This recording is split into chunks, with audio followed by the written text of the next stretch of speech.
மனுஷ பாஷைகளையும் தூத பாஷைகளையும் பேசினாலும் அன்பு எனக்காவிட்டால் சந்தமிடுகிற வெண்கலம் போலவும் ஓசை எழுகிற கைகாலம் போலவும் இருப்பேன். நான் தீர்க்க தரிசன வரத்தை உடையவனாயிருந்து சகல ரகசியங்களுடன் சகல அறிவையும் அறிந்தாலும் மலைகளை பேசத்தக்கதாக சகல விசுவாசம் உள்ளவனாய் இருந்தாலும் அன்பு எனக்காவிட்டால் நான் ஒன்றுமில்லை. எனக்கு உண்டான யாவத்தையும் நான் அன்னதானம் பண்ணினாலும் என் சரீரத்தை சுட்டரிக்கப்படுவதற்கு கொடுத்தாலும் அன்பு எனக்காவிட்டால் எனக்கு பிரயோஜனம் ஒன்றும் இல்லை. இன்றைய வார்த்தை, கர்த்தருடைய வார்த்தை அன்பு, அன்பை குறித்து பேச போறோம். அல்லேலூயா. கர்த்தர் தேவன் நம்ம மீது நிறைய அன்பு வைத்திருக்கிறார், அப்படித்தானே? அவர் வைத்திருக்கக்கூடிய அன்பு நிமித்தம் வந்து நம்ம இங்க இருக்கிறோம். அல்லேலூயா. அப்போ அன்பை குறித்து இந்த வேதத்துல என்ன போட்டிருக்குன்னு பாத்தீங்கன்னா, முதல் வசனம், நான் மனுஷர் பாஷைகளையும் தூதர் பாஷைகளையும் பேசினாலும், அதாவது அந்நிய பாஷை, கர்த்தருடைய வார்த்தை, கரெக்டா? அவருடைய பாஷையை பேசினாலும் அன்பு எனக்கு இராவிட்டால் சத்தமிடுகிற வெண்கலம் போலவும் ஓசையிடுகிற கைத்தாளம் போலவும் இருப்பேன். இது யாரை குறித்து சொல்லப்பட்டிருக்குதுன்னா, நம்மளை போன்ற விசுவாசிகள். இப்ப நம்ம எல்லாம் வந்து நார்மலா நமக்கு தெரிஞ்ச லாங்குவேஜ் பேசுறோம் இல்லையா? தமிழ் பேசுறோம், ஒரு சில பேருக்கு இங்கிலீஷ் தெரியும், ஒரு சில பேர் நிறைய லாங்குவேஜ் எல்லாம் பேசுறவங்க இருக்காங்களா. அப்போ மனுஷர் பேசக்கூடிய பாஷைகளை பேசுறவர்களாக இருந்தாலும் இல்ல தூதர் பேசக்கூடிய பாஷை, இப்ப நம்ம கொஞ்ச நேரத்துக்கு முன்னாடி ஆவியில நிறைஞ்சு என்ன பண்ணோம், அந்நிய பாஷையெல்லாம் நம்ம பேசணும். அப்போ அப்படிப்பட்ட அந்நிய பாஷைகளை பேசுகிறவர்களாக இருந்தாலும் அன்பு எனக்கு இராவிட்டால், எனக்குள்ள ஒரு அன்பு இராவிட்டால் நான் எப்படிப்பட்டவனாக இருக்கிறேன்? சத்தம் இடுகிற வெண்கலம் போலவும் ஓசையிடுகிற கைத்தாளம் போலவும் இருப்பேன். அப்படின்னா என்ன அர்த்தம்னா, சும்மா சும்மா என்ன வேணும்? ஸ்தோத்திரம். அல்லேலூயா. அப்போ நமக்குள்ள அப்படி எதுவுமே இல்லைன்னா சொல்லுவாங்க, இந்த குறைகுடம் கூத்தாடுன்னு சொல்லி சொல்லுவாங்க.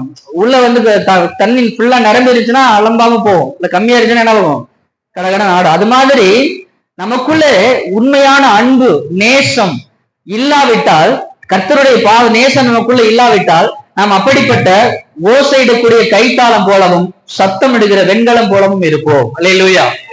இரண்டாவது வசனம் சொல்லுகிறது, நான் தீர்க்க தரிசன வரத்தை உடையவனாயிருந்து சகல ரகசியங்களையும் சகல அறிவையும் அறிந்தாலும் மலைகளை பேர்க்கத்தக்கதாக சகல விசுவாசம் உள்ளவனாயிருந்தாலும் அன்பு எனக்கு இராவிட்டால் நான் ஒன்றுமில்லை. இது வந்து ஊழியக்காரர்களை குறித்து சொல்றாங்க. நான் தீர்க்க தரிசன வரத்தை உடையவனாக இருந்தாலும், பெரிய தீர்க்க தரிசியா இருந்தாலும், நிறைய அற்புதங்களை செய்கிறவனாகவும் தேவனுடைய ரகசியங்களை தெரிந்து கொள்ளக்கூடியவனாக இருந்தாலும், மலைகளை பெயர்க்கத்தக்கதாக அற்புதங்களையும் அடையாளங்களை செய்யக்கூடிய விசுவாசத்தை உடையவனாக இருந்தாலும், ஒரு ஊழியக்காரனாக இருந்தாலும் எனக்குள்ளே அன்பு இராவிட்டால், அன்பு எனக்கு இராவிட்டால் நான் ஒன்றும் இல்லை, ஜீரோ அப்படின்னு சொல்லுது வேதம். அல்லேலூயா. இத்தனை வரங்கள் எனக்குள்ளே நான் கிரியை செஞ்சாலும், நான் பெரிய அற்புதங்களை செஞ்சாலும் அடையாளங்களை செஞ்சாலும் எனக்குள்ள உண்மையான அன்பு, தேவனுடைய அன்பு எனக்குள்ள இருந்து வெளிப்படாவிட்டால் நான் என்னவா, ஜீரோ.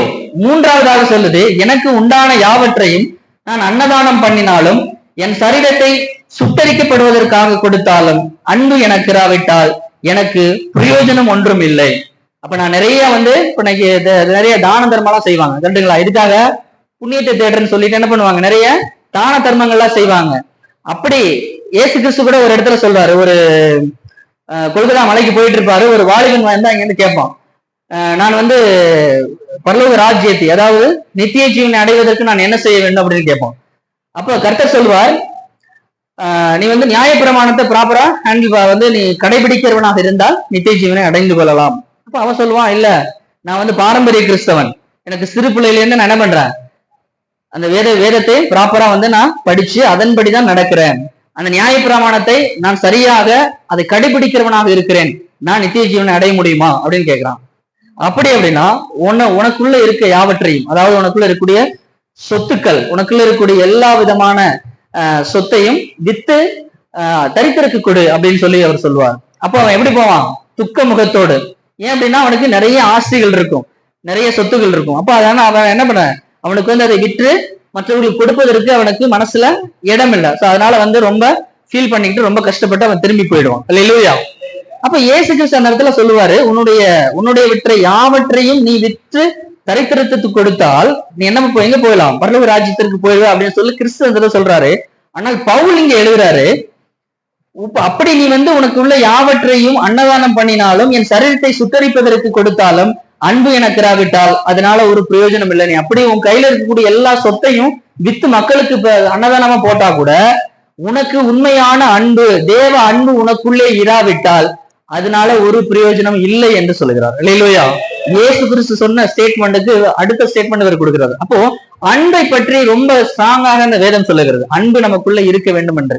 இல்லையா? இப்ப இந்த சபைக்குள்ள இருக்கிற வரையும் நம்ம எப்படிப்பட்டவர்கள் போனா ரொம்ப பரிசுத்தவானா இருப்போம், அப்படிதானே? என்ன நடந்தாலும் இந்த இடத்துல ஒருத்தனை ஓங்கி அரைஞ்சா கூட நம்ம எப்படி ரியாக்ட் பண்ணுவோம்? ஐயோ பரவாயில்ல, ஸ்தோத்திரம் ஸ்தோத்திரம் அப்படின்னு தான் இருப்போம், இல்லையா? திரும்ப இந்த இடத்துல அடிக்க முடியுமா? சபைக்குள்ள அடிக்க மாட்டோம். ஏன்னா நம்ம இந்த இடத்துல பரிசுத்தவான்கள். கரெக்டா? காலைல வரும்போதே அப்படித்தான் சொல்றாங்க ஊர் உலகத்துல, பைபிள்லாம் எடுத்துட்டு வரும்போது பரிசுத்தவான்கள் எல்லாம் சர்ச்சைக்கு போறாங்க அப்படின்னு தான் சொல்றாங்க. கரெக்டா? அப்போ இந்த ரூமுக்குள்ள இருக்கிற வரை தான், ஞாயிற்றுக்கிழமை இந்த காலையில அந்த ஆராதனையில ஒரு 3 மணி நேரம் இருக்கிற வரை நாம எல்லாருமே பரிசுத்தவான்கள் தான். கர்த்தருடைய அன்பு நமக்குள்ள வெளிப்படும். அந்த இடத்துல யாருமே நம்மள ஒரு அடிச்சா கூட நம்மளுக்கு அது வலிக்காது. கரெக்டா? ஆனால் இந்த இடத்தை விட்டு வெளியில போகும்போது, அப்போ வண்டியில ஸ்பீடா போயிட்டு இருக்கிறீங்க, ஆப்போசிட்ல குறுக்க ஒருத்தன் வந்துட்டான், என்ன உங்களோட ரியாக்ஷன் எப்படி இருக்கும்? ஏன்னா கண்ணு தெரியாது அவனுக்கு, கேட்பமா கேட்க மாட்டோமா? கண்டிப்பா கேட்குமோ, இல்லையா? வீட்டுக்கு போறோம், பக்கத்து வீட்டுக்காரவங்க வீட்டை கூட்டி கொஞ்சம் குப்பையை அப்படியே உங்க வீட்டு தள்ளி வச்சுட்டாங்க, கண்டிப்பா பக்கத்துல என்ன பண்ணுவான்? குடுமி பிடி சண்டை தான் போடுவான். அந்த இடத்துல நடக்குமா நடக்காதா? கண்டிப்பா இருக்கா இல்லையா? ஏதோ இல்ல நடக்காத சொல்ற மாதிரியே இருக்கிறீங்களே, நடக்கும். அப்படித்தானே இருக்கிறோம் நம்முடைய எல்லா இடத்துலயும். சரி, இன்னைக்கு ஒரு வேலை ஸ்தலத்துல எடுத்துங்க, நல்ல ஒரு மிகப்பெரிய ஒரு அதிகாரி இருக்கிறவங்க, கிறிஸ்தவனா இருக்கிறவங்க, அவங்க கீழே இருக்கிறவங்களை எப்படி ட்ரீட் பண்றாங்கன்னு பாருங்க. அவங்க ஏதாவது தப்பு பண்ணிட்டா கூட உடனே அவங்கள திட்டி சண்டை போட்டு அவங்களை இன்னும் அவரை காயப்படுத்தி அவங்களுக்கு மேலதிகாரி யாரா இருந்தா அவங்கள்ட்ட கொண்டு போய் கம்ப்ளைண்ட் பண்ணி நிறைய கிறிஸ்தவர்கள் இன்னைக்கு அப்படித்தான் இருக்கிறாங்க. அப்போ அவர்களுக்குள்ளே உண்மையான அன்பு இருக்கிறதா அப்படின்னா அது இந்த சபைக்குள்ள மட்டும்தான் அவர்களுக்கு உண்மையான அன்பு இருக்கிறது. இல்லையா? அப்ப வெளியில போகும்போது அவர்களுடைய அன்பு, அந்த உள்ளத்துல இருக்கக்கூடிய அந்த கிறிஸ்துவுடைய அன்பு மறைஞ்சு போயிடுது, காணாம போயிடுது. இல்லையா? அப்போ நமக்குள்ள இருக்கக்கூடிய அந்த அன்பு நிறைவா இருக்கணும், எப்பொழுதுமே நிறைவா இருக்கணும். அப்ப அதுதான் வேணும். அப்படி இல்லை அப்படின்னா நீங்கள் எதற்குமே பிரயோஜனம் இல்லை. நீங்கள் கிறிஸ்துவை வணங்குறதுனாலயோ கர்த்தரை ஆராதிக்கிறதுனாலயோ அதனால ஒரு பிரயோஜனம் இல்லை என்று வேதம் சொல்லுகிறது. அல்லேலூயா. அப்ப அன்பு செலுத்துகிறவர்களாக, மற்றவர்களை நேசிக்கிறவர்களாக நாம் இருக்க வேண்டும் அப்படின்னு வேதம் சொல்லுகிறது. அப்போ ஒரு அன்பு இருக்கிற, எனக்குள்ள அன்பு இருக்கா இல்லையான்னு நான் எப்படி தெரிஞ்சுக்கிறது? இப்ப நான் எனக்குள்ள அன்பு இருக்கா, அது எப்படி நான் கண்டுபிடிக்கிறது அப்படின்னா அடுத்த வசனம் சொல்லுகிறது, 4வது வசனம்.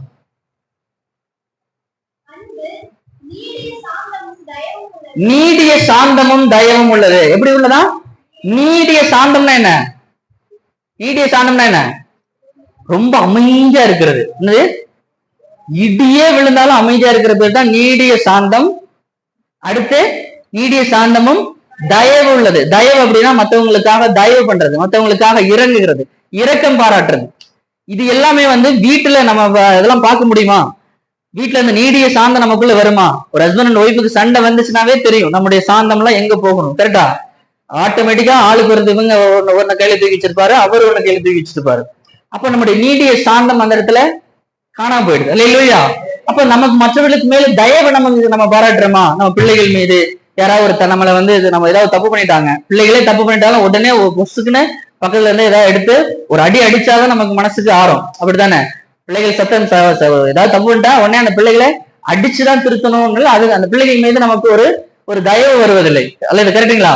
வீட்டுல ஏதாவது வயசானவங்க இருக்கிறாங்க, மாமியார் இல்ல மாமனார் இருக்காங்க, அவங்க மேல நமக்கு ஒரு தயவு வருதா? அவங்க மேக்சிமம் பாத்தீங்கன்னா அந்த கொஞ்சம் வயசானவங்க எல்லாம் வீட்டுல பேசிக்கிட்டே இருப்பாங்க. அப்படித்தானே? அப்படி அவங்களோட வயசுக்கு அவங்க குழந்தைய மாறிட்டே இருப்பாங்க. ஆனா அது நம்மளால அதை ஏற்றுக்கொள்ள முடியாது. உட்கார்ந்து பேசிட்டே இருப்பாங்க. ஆனா அந்த பேச்சை நம்மளால ஏற்றுக்கொள்ள முடியாது. கரெக்டுங்களா? அந்த இடத்துல நமக்கு அவங்க மேல ஒரு தயவு வருமா அப்படின்னா கண்டிப்பா தயவு வராது. அல்லேலூயா. அடுத்த வசனம் அடுத்த வசனம் படிங்க. அன்புக்கு பொறாமை இல்லை. யாரை பார்த்தும் நமக்கு என்ன வரக்கூடாது? உண்மையான நம்ம அன்பு நமக்குள்ள இருக்குமானால் யாரை பார்த்தும் பொறாமப்படக்கூடாது. நம்ம பக்கத்து வீட்டுக்காரன் ஃப்ரிட்ஜ் வாங்கிட்டான், அப்ப நம்ம இந்த வெயிலுக்கு எனக்கும் ஃப்ரிட்ஜ் வாங்கப்பா, அவன் ஃப்ரிட்ஜ் வாங்கிட்டான், கண்டிப்பா எனக்கும் ஃப்ரிட்ஜ் வேணும்னு அவங்க மேல உள்ள ஒரு பொறாமையில நம்ம போய் வீட்டுல கேட்க கூடாது. அவங்க பக்கத்துக்காரங்க ஒரு சாரி எடுத்துட்டாங்க, எனக்கு ஒரு சாரி எடுத்து கொடுன்னு பொறாமப்படக்கூடாது. இல்லையா? ஒரு ஃபங்க்ஷனுக்கு போறோம், எல்லாரும் நல்லா நிறைய நகை போட்டு வருவாங்க. அப்ப அவங்க இவ்வளவு நகை போட்டு வராங்க, எனக்கு நகை இல்லையே அப்படின்னு ஒரு பொறாமை நமக்குள்ள வரக்கூடாது. நம்ம நிறைய பேர் இன்னைக்கு இருக்கக்கூடிய மற்றவர்கள், இன்னைக்கு கிறிஸ்தவர்களை விட மற்றவர்கள் நிறைய ஆசீர்வதிக்கப்பட்டிருக்காங்க, அப்படித்தானே? நிறைய நல்ல வாகனம் வச்சிருப்பாங்க, நல்ல வீடு கட்டியிருப்பாங்க. இது மாதிரி நிறைய ஆசீர்வாதத்தோடு, இந்த உலகத்தின் ஆசீர்வாதங்கள் நம்மை விட அவர்களுக்கு அதிகமாக உண்டு, இல்லையா? ஆமா இல்லையா? அப்ப அப்படிப்பட்ட ஆசீர்வாதங்களை பார்த்து நமக்கு என்ன பண்ணக்கூடாது? நமக்கு ஒரு பொறாமை வரக்கூடாது. அவன் வச்சிருக்கானே, அவனே வச்சிருக்கானா, கிறிஸ்துவோட பிள்ளை, நான் எனக்கு இல்லாம இருந்தா எப்படி அப்படின்னு அப்படிங்கிற ஒரு எண்ணம் வரக்கூடாது. அப்படிங்கிற ஒரு பொறாமை நமக்குள்ளே வரக்கூடாது. அடுத்ததாக தன்னை புகழாது, இருமாப்பா இராது. தன்னை பத்தி புகழ்றது, நம்மளை பத்தி அடுத்தவங்கள்ட்ட போய் புகழ்ச்சியா பேசுறது. இருமாப்பா இருக்கிறதுனா அவங்களுக்கு முன்னாடி ரொம்ப அப்படி ஒரு போல்டா, நீ என்ன அப்படி, நான் பாரு, இங்க பாரு, நான் கட்டியிருக்க, நான் போட்டிருக்க சட்டையை பாரு அப்படின்னு ஒரு அவங்களுக்கு முன்பாக ஒரு இருமாப்பு காமிக்கிறது. உன்னை விட நான் பெரிய சம்பளத்துல வேலைக்கு செய்யறேன், இந்த மாதிரி அவங்களை விட நம்ம வந்து ஒரு கெத்து காமிக்கிறது. அல்லேலூயா. அடுத்ததாக அயோக்கியமானதை செய்யாது, தற்பொழிவை நாடாது, சினமடையாது, தீங்கு நினையாது. அப்போ அயோக்கியமானது, தவறான காரியங்களை செய்யறது. அல்லேலூயா. கர்த்தருக்கு பிடிக்காத, பிரியமில்லாத, அருவருப்பான காரியங்களை அன்பு இருக்கிறவர்கள் செய்ய மாட்டார்கள். அடுத்தது பாத்தீங்க அப்படின்னா, தற்பொழிவை நாடாது, சினமடையாது, தீங்கு நினைக்காது. தற்பொழிவு, தன்னை பார்த்து தன்னை பத்தி எல்லாரும் வந்து புகழ்ச்சியா பேசணும் அப்படிங்கிற அந்த ஒரு எண்ணம் வராது. சினம், கோவப்பட மாட்டாங்களாம். நமக்குள்ள அன்பு இருக்கிறவர்கள் கோவப்பட மாட்டார்கள். நம்மளால இருக்க முடியுமா? கோவப்படாம மனுஷனால இருக்க முடியுமா? முடியாதா? இருக்கவே முடியாது. அட ஆமாவா இல்லைன்னு சொல்லுங்க. ஆமாம், இருக்க மாட்டீங்களா? அப்படிதான், அதுக்குதான் சொல்லுங்க. அப்போ கோபப்படாம மனுஷனால என்ன பண்ண முடியல? இருக்க முடியல. ஆனால் வேதம் சொல்லுகிறது, உனக்குள்ள அன்பு இருந்தால் உனக்கு கோபமே வராதான். அல்லேலூயா. அடுத்து வந்து தீங்கு நினைக்காது. மற்றவங்களுக்கு தீங்கு நம்ம செய்ய மாட்டோம். அநியாயத்தில் சந்தோஷப்படாமல், சத்தியத்துல மற்றவங்க நடக்கூடிய அநியாயத்தை பார்த்து சந்தோஷப்படாமல் சத்தியத்தில் நாம வந்து சந்தோஷமா இருப்போம். சகலத்தையும் தாங்கும், சகலத்தையும் விசுவாசிக்கும், சகலத்தையும் நம்பும், சகலத்தையும் சகிக்கும். சகலத்தையும் தாங்கிக் கொள்ளுதல், இந்த தாங்கிக் கொள்ளுதல், சகிப்புத்தன்மை, இதெல்லாம் குடும்பத்தில் இருக்கக்கூடிய ஒரு குடும்பத்தில் இருக்கக்கூடிய தலைவனாக இருந்தாலும் சரி, தலைவியாக இருந்தாலும் சரி, இவர்களுக்கெல்லாம் தேவையான ஒரு பண்பு, அப்படித்தானே? அவர் தாங்கிக் கொள்ளுதல். குடும்பத்துல என்ன பிரச்சனைகள் வந்தாலும், ஏன்னா அவங்க தான் ஃபேஸ் பண்ணுவாங்க பிரச்சனைகளை, ஒரு பொருளாதார ரீதியான வரக்கூடிய நெருக்கடிகள், இல்ல குடும்பத்துல வரக்கூடிய பிரச்சனைகள், இது எல்லாத்தையும் வந்து அதை தாங்கிக் கொள்ளக்கூடிய ஒரு மனப்பக்குவம். அது வந்து பொறுமையா, அது வந்து பொறுமையா ஒரு பிரச்சனை வந்துச்சுன்னா உடனே சண்டை போட்டுட்டு பிரிஞ்சு போகாம அதை பொறுமையாக அதை ஹேண்டில் பண்ணக்கூடிய ஒரு திறமை. அப்போ ஒரு சில பேர் பாத்தீங்கன்னா ரட்சிக்கப்படாத கணவன் இருப்பாங்க, ரட்சிக்கப்படாத மனைவி இருப்பாங்க. அப்ப அவர்களால நமக்கு என்ன படும்? ரொம்ப டார்ச்சரா இருக்கும். நம்மளால பைபிள் வாசிக்க கூடாதுன்னு சொல்லுவாங்க, ஜெபி கூடாதுன்னு சொல்லுவாங்க, சர்ச்சுக்கு போகாதுன்னு சொல்லுவாங்க. சோ இப்படிப்பட்ட ஒரு சூழ்நிலையில், எந்த சூழ்நிலையாக இருந்தாலும், ஒரு சில பேருக்கு பாத்தீங்கன்னா சுத்தி விட்டு வருங்க, மாமனார் மாமியாரால பிரச்சனை வரும், சுற்றி அவங்களுடைய அண்ணன் தம்பினால சண்டை வரும், பிரச்சனைகள் வரும். சோ என்ன சூழ்நிலைகள் குடும்பத்துல வந்தாலும் அதை எதிர்கொண்டு அதை வந்து தாங்கிக் கொள்ளக்கூடிய சக்தி, அதை எதிர்கொள்ளக்கூடிய ஒரு பாக்கியம், அப்படிப்பட்ட ஒரு குணநலத்தோடு நம்ம இருக்கணும். அல்லேலூயா. அப்போ சகலத்தையும் தாங்கும், சகலத்தை விசுவாசிக்கும், சகலத்தையும் நம்பும், சகலத்தையும் சகிக்கும். அப்ப நம்பிக்கை, விசுவாசம், எந்த சூழ்நிலை வந்தாலும் விசுவாசத்தோடு மற்றவங்க மீது நம்பிக்கை வைத்து, சில பாத்தீங்கன்னா தொடர்ந்து அவங்கள பத்தி ஒரு குறை சொல்லிட்டே இருப்பாங்க, குற்றம் கண்டுபிடிச்சிட்டே இருப்பாங்க, அவங்க மேல ஏதாவது சந்தேகப்பட்டுட்டே இருப்பாங்க, கணவன் மனைவிக்குள்ள ஒரு சந்தேக பார்வை, இப்படி எல்லாம் வரும். சோ அந்த மாதிரி இல்லாம ஒருவரைக்கொருவர் நம்பக்கூடிய, விசுவாசிக்கக்கூடிய ஒரு பண்பு. அல்லேலூயா. இதெல்லாம் வந்து யாரிடத்தில் அன்பு இருக்கிறதோ அவர்களுக்கு இருக்கக்கூடிய பண்பு நலம் என்று வேதம் சொல்லுகிறது. அல்லேலூயா. இப்ப இதெல்லாம் நமக்குள்ள இருக்கா? நம்ம என்ன பண்ணணும்? ஒவ்வொன்றா பெரிய பேப்பர்ல எழுதி டிக் பண்ணணும். இதெல்லாம் இருக்கு, இதெல்லாம் இல்லை அப்படின்னு. எதெல்லாம் நமக்கு இல்லையோ அதெல்லாம் என்ன பண்ணணும்? பெற்றுக்கொள்ள வேண்டும். அதெல்லாம் கர்த்தரிடத்துல கேட்டு பெற்றுக்கொள்ளணும். இல்லைன்னா நீங்களே ட்ரை பண்ணணும். இது வந்து நான் இதெல்லாம் சரி பண்ணணும், இது எனக்கு மாறணும் அப்படின்னு ஒண்ணு நீங்க ட்ரை பண்ணுங்க, இல்லைன்னா கர்த்தரிடத்துல கேட்டு பெற்றுக்கொள்ள வேண்டும். அல்லேலூயா. இதெல்லாம் உங்களுக்கு இல்ல, இதெல்லாம் நமக்கு இல்ல அப்படின்னா வேதம் சொல்லுகிறது நாம ஜீரோ. அல்லேலூயா. ஒன்றுமே பிரயோஜனம் இல்ல. நம்ம சர்ச்சுக்கு வர்றதுனால, தேவனை ஆராதிப்பதனால, திருவிருந்து எடுக்கிறதுனால, இதனால ஒன்றுமே பிரயோஜனம் இல்ல. நீங்க இப்ப நிறைய காணிக்கை போடலாம், கர்த்தருடைய சமூகத்துல வந்து அள்ளி எள்ளி காணிக்கை போடலாம், நிறைய பேருக்கு அன்னதானம் கொடுக்கலாம், நிறைய பேரை ரட்சிப்புக்கு நேராக வழி நடத்தலாம், ஊழியம் கூட செய்யலாம். ஏன்னா ஊழியக்காரர் இந்த லிஸ்ட்ல வர்றாங்க. அப்போ நீங்க என்ன வேணாலும் செய்யலாம். ஆனால் உங்களுக்குள்ளே உண்மையான அன்பு, மெய்யான அன்பு, தேவனுடைய அன்பு உங்களுக்குள்ளே இல்லையானால் உங்களுக்குள்ளே இந்த இப்படிப்பட்ட அந்த அன்பு வெளிப்படுவதற்கு இதெல்லாம் காரணங்கள், இதெல்லாம் இப்படி எல்லாம் அன்பு வெளிப்படுகிறது. அப்போ இந்த பண்பு நலங்கள்லாம் நமக்குள்ளே இராவிட்டால் நாம் ஒன்றுமில்லை, இதனால பிரயோஜனம் இல்லை, நம்முடைய கிறிஸ்தவன் அப்படிங்கிற ஒரு வாழ்க்கை நாம் வாழ்வதற்கே லாய்க்கு இல்லை அப்படின்னு வேற சொல்லுகிறது. அல்லேலூயா. அப்போ கிறிஸ்தவம் என்பது என்ன? ஒரு மதம். அப்படியா? கிறிஸ்தவம் என்பது ஒரு மதமா? என்னது? மார்க்கம், வழி. அல்லேலூயா. நான் வழியும் சத்தியமா இருக்கிறேன் அப்படின்னு கிறிஸ்து சொல்லுகிறார். இந்த உலகத்தை நான் ரட்சிக்க வந்தேன் அப்படின்னு கிறிஸ்து சொல்லுகிறார். இந்த உலகத்திற்கு நான் ஒளியாக வந்தேன் சொல்லுகிறார். அவர் சொல்லும் போது ஒவ்வொரு வார்த்தையும் உலகம் உலகம் உலகம் சொல்றார். அப்ப உலகம் அப்படின்னா வெறும் கிறிஸ்தவர்கள் மாத்திரமல்ல, இந்த உலகத்தில் கூடிய ஒவ்வொரு ஜனத்தையும் ரட்சிக்க வந்தார் கிறிஸ்து. அல்லேலூயா. அப்போ இந்த உலகத்தின் ரட்சிப்புக்காக வந்தவர். அப்ப இந்த உலகத்திற்குரிய எல்லாருக்காகவும் அவர் ரட்சிப்பை கொடுக்க வந்தார், ஒளியாக அவர் வந்தார். அப்போ அப்படிப்பட்ட ஒரு மார்க்கத்தை, ஒரு வழியை பெற்றுக்கொண்ட நாம் அந்த வழியில ப்ராப்பரா நம்ம நடக்கணுமே ஒழிஞ்சு, ஏன்னா வேதம் தெளிவாக நமக்கு கற்றுக் கொடுக்கிறது இந்த உலகத்தை நாம எப்படி வாழ வேண்டும், கிறிஸ்துவை அடைய வேண்டும் என்றால், ஜீவனை அடைய வேண்டும் என்றால், பரிசுத்த அந்த ஸ்தலத்தை நாம் போய் அந்த பரிசுத்த ரட்சகரை அவர் நம்ம பார்க்கணும் அப்படின்னா நாம நமக்குள்ள என்னென்ன பண்பு நலங்கள் வேணும், நான் எப்படி வாழ வேண்டும், நான் குடும்பத்துல எப்படி இருக்கணும், மற்றவர்களுக்கு முன்பாக எப்படி இருக்கணும், ஆலயத்துல எப்படி இருக்கணும், ஒவ்வொரு விஷயத்தையும் ஒரு குழந்தைக்கு சொல்லிக் கொடுக்குற மாதிரி வேதம் என்ன கொடுக்குது, நமக்கு கற்றுக் கொடுத்து கொண்டு இருக்கிறது. அல்லேலூயா. ஆனால் அந்த வார்த்தைகளை படிக்கக்கூடிய நாம் அந்த வசனத்தின்படி வாழ்கிறோமா அப்படிங்கறதான் கேள்விக்குறி. அல்லேலூயா. அப்ப அதன்படி நம்ம இருக்கிறோமா, அதன்படி வாழ்கிறோமா, அந்த வசனம் கற்றுக் கொடுக்கக்கூடிய ஒவ்வொரு விஷயத்தை நம்ம வாழ்க்கையில அபியாசப்படுத்துகிறோமா. இந்த வசனம் கேட்கிறோம் கரெக்டா, வாரத்துல ஞாயிற்றுக்கிழமை ஒரு நாள் வசனம் கேட்கிறோம். அது இல்லாம வீட்டுல போய் அநேக பேர் நீங்க வீட்டுல போய் வசனம் கேட்கலாம், இல்ல படிக்கலாம், வேதத்தை படிக்கிறீங்களா? ஒரு நாளைக்கு டெய்லி வேதம் வாசிக்கிறீங்களா இல்லையா? வாசிக்கிறீங்க. மத்தவங்களும் வாசிக்கிறதே இல்லையா? டெய்லி காலையில 1 மணி நேரம், நைட்டு 1 மணி நேரம் கண்டிப்பா வேதம் வாசிச்சு ஜெபம் பண்ண வேண்டும். அல்லேலூயா. இதை நான் போன தடவை வந்துட்டு சொல்லிட்டு போனேன், அது அப்படியே மறந்துட்டீங்கன்னு நினைக்கிறேன், இந்த வாசலோட விட்டுட்டு போயிருங்கன்னு நினைக்கிறேன். கண்டிப்பா ஒரு நாளைக்கு கண்டிப்பா காலையில 1 மணி நேரம், நைட்டு 1 மணி நேரம் தேவ சமூகத்துல அவருக்காக ஒதுக்கி ஜெபிக்கணும். அல்லேலூயா. ஜெபிக்கணும், தேவனை துதிக்கணும், ஆராதிக்கணும். இங்க எப்படி நம்ம ஒரு சர்ச்சுக்குள்ள எப்படி பிரேயர் நடத்துறோமோ அதே மாதிரி 2 பாட்டு பாடி வசனம் வாசிச்சு அந்த வசனத்தை தியானம் பண்ணி கர்த்தரை நோக்கி உங்களுக்காகவும் உங்களுடைய குடும்பத்திற்காகவும் சபைக்காகவும் தேசத்திற்காகவும் ஜெபிக்கணும். அல்லேலூயா. நைட்டு நடக்கிறது குடும்ப ஜெபம், எல்லாருமே குடும்பத்துல கூட எல்லாரும் சேர்ந்து உட்கார்ந்து ஆராதிக்கணும், ஜெபிக்கணும்.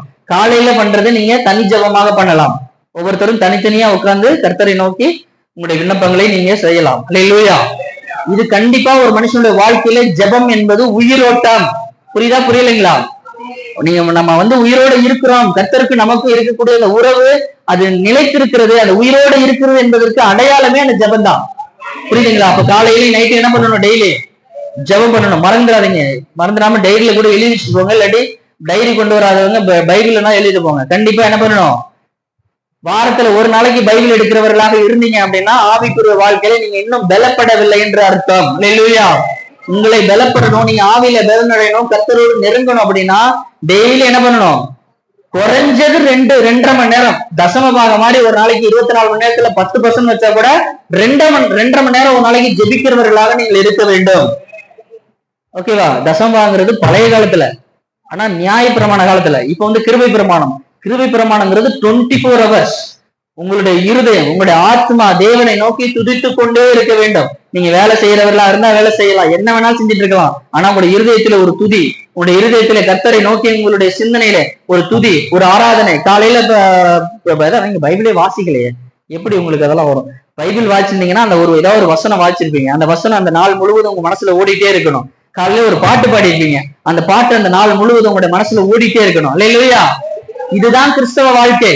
வெறுமனே வாரத்துல ஒரு நாளைக்கு நீங்க பைபிள் எடுத்து நீங்க வாசிச்சுட்டு இங்க உட்கார்ந்து வசனம் கேட்டுட்டு போறதுனால உங்களுடைய ஆவிக்குரிய வாழ்க்கை பலப்படாது. எழுதி வச்சுக்கோங்க. பரலோக ராஜ்யத்திற்கு போகணும் அப்படின்னா டெய்லி தேவனோடு சஞ்சரிக்கிறவர்களாக இருக்க வேண்டும். அல்லேலூயா. இதுக்கு முன்னாடி தேவனோடு எடுத்துக்கொள்ளப்பட்டவர்கள் யாராரு எடுத்துக்கொள்ளப்பட்டிருக்காங்க? பிலிப்புவா, ஏனோக்கு, எலியா, இயேசு கிறிஸ்து, இவர்கள் எல்லாம் என்ன பண்ணாங்க? எடுத்துக்கொள்ளப்பட்டார்கள். அப்போ ஏனோக்கை பத்தி சொல்லுகிறது வேதம், அவன் தேவனோடு சஞ்சரிக்கிறவனாக இருந்தான். அல்லேலூயா. அவன் தன்னுடைய குடும்பத்தையும் பார்த்துக்கிட்டு தன் குடும்பத்தோடு இருந்து கொண்டு பிள்ளைகளை எல்லாம் பெற்று தன் குடும்பத்தையும் பார்த்துக்கிட்டு தேவனோடு சஞ்சரிக்கிறவனாக இருந்தான். சஞ்சரிக்கிறதுனா தேவனோட எப்போதுமே கனெக்ஷன்ல இருக்குது. அப்படின்னா உட்கார்ந்து எப்போதும் ஜோம் பண்ணிட்டே இருக்குன்னு நான் சொல்ல வரல. உங்களுடைய வேலையை அவாடு நடந்துட்டு இருக்கணும். காலையில 1 மணி நேரம், நைட்டு 1 மணி நேரம் தேவ சமூகத்துல உட்கார்ந்து ஜெபிச்சா போதும். ஆனா மற்ற நேரத்துல நீங்க தூங்கும் போது கூட உங்களுடைய ஆத்மா தேவனை நோக்கி அந்த கனெக்ஷன்ல இருக்கு. நீங்க படுக்கும்போது ஒரு நல்ல வசனம் வாசிச்சு படிச்சுட்டு நல்லா தேவனை துதிச்சுட்டு ஒரு நல்ல ஒரு ஆராதனை பண்ணிட்டு தூங்குனீங்கன்னா, நீங்க தூங்குனாலும் உங்க ஆத்மா என்ன பண்ணும்? கர்த்தரோட கனெக்ஷன்ல இருக்கும். அல்லேலூயா. ஒரு பரிசுத்தவான் வந்து இருக்கிறார். அவர் வந்து நல்லா தூங்கிட்டு இருக்காரு. தூங்கிட்டு போது திடீர்னு பார்த்தீங்கன்னா பரண்டு படுக்கிறார். ஸ்தோத்திரம் ஸ்தோத்திரம் ஸ்தோத்திரம் ஸ்தோத்திரம் அப்படி பரண்டு படுக்கிறார். திரும்ப கொஞ்ச நேரம் கழிச்சு நல்லா தூங்குறாரு. இந்த பக்கம் பரண்டு படுக்கிறாரு. ஸ்தோத்திரம் ஸ்தோத்திரம் ஸ்தோத்திரம் பரண்டு படுத்தாராம். அப்ப பக்கத்துல அவங்களுடைய ஜூனியர் அவரோட அசிஸ்டன்ட் பார்த்துட்டான். அப்ப அடுத்த நாள் காலையில கேட்கிறாங்க, என்ன பாஸ்டர் நைட் எல்லாம் தூக்கமே இல்லையா? பரண்டும் போது ஸ்தோத்திரம் ஸ்தோத்திரம் சொல்லிட்டே இருந்தீங்களே அப்படின்னு. இல்லையே, நான் நல்லா தூங்கிட்டேனே அப்படின்னாராம். அப்போ என்ன அர்த்தம் அப்படின்னா, அவர் தூங்கினாலும் அவருடைய இருதயம் எங்க கனெக்ட் இருக்கு? கர்த்தரோட. அந்த ஆத்மா வந்து கர்த்தரோட கனெக்ஷன்ல இருக்கு. அவரு திரும்பினா கூட அந்த ஆத்மா விழிப்படைந்து அந்த ஸ்தோத்திரம் மனசுக்குள்ள ஓடிக்கிட்டு அந்த ஸ்தோத்திரம் வாய் வழியாக வெளியில வருது. அல்லேலூயா. அப்ப அப்படிப்பட்டவர்களாக தேவனோடு சஞ்சரிக்கிறவர்களாக இருந்தா மட்டும்தான் கர்த்தருடைய வருகையில எடுத்துக்கொள்ளப்படுவீர்கள். அல்லேலூயா. அது பேசிக். ஒரு பிள்ளைங்களுக்கு ஆனாவனா சொல்லி கொடுக்குற மாதிரி. அல்லேலூயா. நல்லா கற்றுக்கொள்ளுங்கள். கர்த்தரோடு சஞ்சரிக்கணும். இயேசு கிறிஸ்துவ பாருங்க. இயேசு கிறிஸ்து ஒவ்வொரு நாளும் அதிகாலையில 4 மணிக்கு 5 மணிக்கு எந்திரிச்சு எங்க போவாரு? எங்க போவாரு? மலைகளுக்கு, தனியா வனாந்தரத்திற்கு. அல்லேலூயா. அப்பதான் அவங்க சீசர்கள்லாம் வந்து நல்லா தூங்கிட்டு இருப்பாங்க. இவர் என்ன பண்ணுவார்? அதிகாலையில எழுந்திருச்சு தன்னுடைய தேவனோடு பேசுவதற்காக, அவரோட ஜெபம் பண்ணுவதற்காக தனித்து போவார். ஒரு நாளைக்கு ஃபுல்லா அவர் வந்து மினிஸ்ட்ரி பண்ணிட்டு நைட் அவங்க எல்லாம் படுத்ததுக்கு அப்புறம் இவர் எழுந்திருச்சு எங்க போவாரு? வனாந்தரத்தை நோக்கி போவார். அங்க போய் உட்கார்ந்து தேவனிடத்துல உட்கார்ந்து ஜெபம் பண்ணுவார். அல்லேலூயா. அப்ப அவருடைய வழிகளை அதன்படி நம்ம நடக்கக்கூடியவர்கள், அவர் என்ன நமக்கு விட்டு சென்றாரோ, என்ன கற்றுக் கொடுத்தாரோ அதை நம்ம ஃபாலோ பண்ணா மட்டும்தான் கர்த்தருடைய வருகையின் போது நாம் எடுத்துக்கொள்ளப்படுவோம். அல்லேலூயா. அப்ப நம்மளுடைய ஆத்மா அவரோட கனெக்ஷன்ல இருக்கணும். வந்து இயேசு கிறிஸ்து கூப்பிடுறாரு, அவருடைய சத்தம் உங்களுக்கு தெரியல அப்படின்னா எப்படி போவீங்க? இயேசு கிறிஸ்து வந்து கூப்பிடுறாரு. அவர் வரும்போது எப்படி வருவார்? அவருடைய ஆறாவர சத்தத்தோடும். அவருடைய சத்தம் மட்டும் தான் முதல்ல கேட்கும். கேட்டா முதல்ல என்ன கேட்கும்? அவருடைய சத்தம் மட்டும் தான் கேட்கும். அவர் குரலை நமக்கு தெரியல, அவர் எப்படி பேசுவார் நமக்கு தெரியாது அப்படின்னா எப்படி நம்ம வருகையின் போது போக முடியும்? இல்லையா? அதனால இன்னையிலேருந்து நல்ல மனசுல வச்சுக்கங்க. அடுத்த வரும்போது நான் கேட்பேன். அடுத்தது எப்போ வருவேன்னு தெரியல. அப்போ கருத்தை கூப்பிடும் போது திரும்ப வருவேன். அப்ப கண்டிப்பா கேட்பேன், உங்களுடைய வாழ்க்கையில ஒரு மாற்றம் வந்திருக்கணும். இல்லையா? வெறுமனே இங்க வந்துட்டு வெளியில போய் ஒரு மாற்றம் இல்ல, உங்க மனசுல ஒரு மாற்றம் இல்ல, ஒரு மனசுல வந்து ஒரு சுத்திகரிப்பு இல்ல அப்படின்னா வாழ்க்கையில, ஒரு ஆவிக்குரிய வாழ்க்கையில முன்னேற்றமே இருக்காது. இல்லையா? என் வாழ்க்கையில வந்து நான் முன்னேறணும் அப்படின்னா உங்க உலகப்பிரகமான ஆசீர்வாதத்தை பத்தி நான் பேசல. கர்த்தருடைய தேவனுடைய சமூகத்துல உங்க பிள்ளை படிக்கிறாங்க, ஸ்கூல்ல கொண்டு சேர்க்கிறீங்க, எல்கேஜில சேர்க்கிறீங்க. முதல் நாள் வந்து ஸ்கூல்ல கொண்டு சேர்த்தோன்னா என்ன சொல்லி கொடுப்பாங்க? ஏ போட்டு சொல்லி கொடுப்பாங்க. கரெக்டா? ஏ போட்டு சொல்லி கொடுப்பாங்க. சாயந்தரம் வந்த உடனே உங்க பாப்பா வந்த உடனே ஸ்லேட்ல ஏ போட்டு காமிக்கும். உடனே என்ன பண்ணுவீங்க? வெரி குட் அப்படின்னு சொல்லி நல்ல கை தட்டி கட்டி இழைச்சி சும்மா கொடுத்து வெரி குட் சூப்பர்னு சொல்லி சொல்லுவீங்க. இதே வந்து எல்கேஜி முடிஞ்சு, ஃபர்ஸ்ட் ஸ்டாண்டர்ட் முடிஞ்சு, செகண்ட் ஸ்டாண்டர்ட் முடிஞ்சு, இப்ப தேர்ட் ஸ்டாண்டர்ட் வந்துருச்சு. தேர்ட் ஸ்டாண்டர்ட் படிச்சுட்டு அங்கிருந்து ஸ்கூல்ல வந்து திரும்ப ஏ போட்டு காமிச்சா என்ன பண்ணுவீங்க? அடி விழுவும். கரெக்டா? அதே மாதிரிதான் உங்களுக்கும். நீங்க இன்னும் ஆனாவன போட்டு அந்த லிஸ்ட்ல இருக்கிறீங்க. அல்லேலூயா. இன்னும் நீங்க மேல வரணும். பரிசுத்த ஆவியோட அபிஷேகத்தை பெற்றிருக்கிறீங்க. தினம் தினம் கர்த்தருடைய சமூகத்திலே வந்து உங்களை நீங்களே பலப்படுத்திக் கொள்ள வேண்டும். உங்களுடைய ஆவியிலே பலனடைந்தவர்களாக. இந்த சரீரம் பலவீனமுடையதுதான், ஆனால் ஆவி உற்சாகமுடையது. அந்த ஆவியிலே பலன் அடைந்தவர்களாய் தேவனை நோக்கி தினம் தினம் அவரை நோக்கி ஜெபம் பண்ணிட்டே இருக்கணும். உங்களுடைய ஆத்மா அவரை நோக்கி துதித்துக் கொண்டே இருக்க வேண்டும். அவரோட சஞ்சரிக்கிறவர்களாக இருந்தால் மாத்திரம்தான் நீங்கள் கர்த்தருடைய வருகையின் போது எடுத்துக் கொள்ளப்படுவீர்கள். அல்லேலூயா. டாபிக் எங்கேயே போயிடுச்சு. இப்ப பாத்தீங்கன்னா அடுத்து அந்த அன்பை பற்றி நம்ம பேசிட்டு இருந்தோம். அன்பு கிறிஸ்து நம்ம மீது கொண்ட அன்பு, தேவன் நம்ம மீது கொண்ட அன்பினாலதான் நம்ம இந்த உலகத்தில் நம்ம வந்தோம். கேட்டா நம்ம எதுக்காக, எப்படி நம்ம உருவாக்கப்பட்டோம்? லூசிபர் அவருடைய வீழ்ச்சியினால அந்த இடத்தை ஃபில் பண்ணுவதற்காக மனுஷனை உருவாக்கினார். அந்த மனுஷனை எப்படி உருவாக்கினார் அப்படின்னா, அந்த உலகத்துல நிறைய மிருகங்கள்லாம் இருக்கா. ஆடு, மாடு, கோழி, குஞ்சு நிறைய இருக்கு. ஒவ்வொரு மிருகமும் ஒவ்வொரு மாதிரி இருக்கு. கேட்டா ஒரு நாய் மாதிரி சிங்கம் இருக்குமா? இல்ல, ரெண்டும் வேற வேற மாதிரி இருக்கும். இப்ப அதே மாதிரி மனுஷனை வந்து ஒரு உருவமா படைச்சிட்டு போயிருக்கலாம். ஆனால் கர்த்தர் அப்படி செய்யவில்லை. அவர் எப்படி வந்து நம்மளை படைத்தார்? மனுஷன் எப்படி படைத்தார்? அல்ல, தன்னுடைய சாயலாக படைத்தார். அல்லேலூயா. மனுஷனை தன்னுடைய சாயலாக படைத்தார். தான் எப்படி ஒரு ஒரு அழகா ஒரு அழகுள்ள தேவனாக அவர் எப்படி இருக்கிறாரோ அதே போல மனுஷனும் ஒரு அழகுள்ள மனுஷனாக தன்னுடைய கையினாலே அந்த மண்ணை தொட்டு அழகா ஒரு குழந்தையை செய்யற மாதிரி செஞ்சு பெற்று ஒரு அம்மா எப்படி ஒரு குழந்தையை பெற்றெடுக்கிறார்களோ அதே போல ஒரு தகப்பனாக இருந்து ஒரு மண்ணை பிசைந்து அழகா ஒரு பொம்மை செஞ்சு அதுக்கு ஒரு ஜீவனை கொடுத்து அழகா ஒரு மனுஷனை உருவாக்குகிறார். அல்லேலூயா.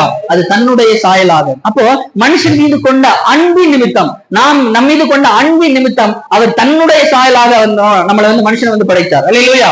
அப்போ மனுஷனை தன்னுடைய சாயலாக படைத்து அதுக்கு ஒரு ஜீவனை கொடுத்தார். ஆனா நாம என்ன பண்ணோம் அப்படின்னா அவருடைய சொல் பேச்சை கேட்காம அவரை விட்டு வழி விலகி போனார்கள். நம்முடைய ஆதாம் முதல் அடுத்து வந்த நிறைய நமக்கு முன்னோர்கள் எல்லாம் என்ன பண்ணாங்க, கர்த்தரை கொடுத்த வார்த்தைகளை வசனங்களை ப்ராப்பரா அவங்க ஹேண்டில் பண்ணாம அதை ப்ராப்பரா கடைபிடிக்காம அவர்கள் வழி விலகி போனார்கள். அல்லேலூயா.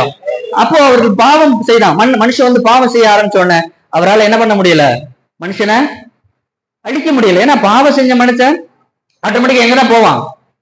பாவம் செஞ்ச மனுஷன் எங்க படிச்சது துன்மார்க்கில் எங்கதான் போவான்? நரகத்துக்கு தான் போவாங்க. அப்ப நரகத்துக்கு போகக்கூடிய மனுஷனை காப்பாற்ற வேண்டும் என்பதற்காக மனுஷனாக தன்னுடைய ஒரே பிள்ளையாகிய இயேசு கிறிஸ்து இந்த உலகத்திலே மனுஷனாக பிறக்க வைத்தார். அல்லேலூயா. அப்ப நம்ம போன தடவை பார்த்தோம் நித்திய ஜீவன் அடைவதற்கு. அப்ப அதுல பார்த்தோம் நியாயப்பிரமாணத்துல என்ன பண்ணுவாங்க, ஆடுகளை பலியிடுவாங்க. ஆடுகளை பலியிடும் போது அந்த ஆட்டுடைய ரத்தம் மனுஷனுடைய பாவத்தை மன்னிக்கவில்லை. இப்ப மனுஷனுடைய பாவத்தை கழுவி மனுஷனை ரட்சிக்கவில்லை. அந்த ஆட்டுக்குட்டிய ரத்தம் மனுஷனுடைய பாவத்தை வெளிப்படுத்தினது. அழகா ஒரு பிரமாணத்தை கொடுத்தார். இதுக்கு முன்பாக மனுஷனுக்கு எது சரி எது தப்புன்னு தெரியவே தெரியாது. கேட்டா ஆரம்ப கால மனுஷனுக்கு தான் செய்யறது தவறு என்று கூட அவனுக்கு தெரியாது. அப்ப ஒரு பிரமாணத்தை கொடுக்கிறார். மோசே கீழே ஒரு 10 கட்டளைகளை எழுதி கொடுக்கிறார். அப்ப இந்த 10 கட்டளைகளின்படி மனுஷன் இப்படித்தான் வாழ வேண்டும் என்று எழுதி கொடுக்கிறார். அப்ப அந்த 10 கட்டளைகள் மனுஷனை என்ன பண்ணிச்சு அப்படின்னா இங்க பாவி அப்படின்னு வெளிப்படுத்த பொழுது மனுஷனை மன்னிக்கவில்லை, அவனை ரட்சிக்கவில்லை. அல்லேலூயா.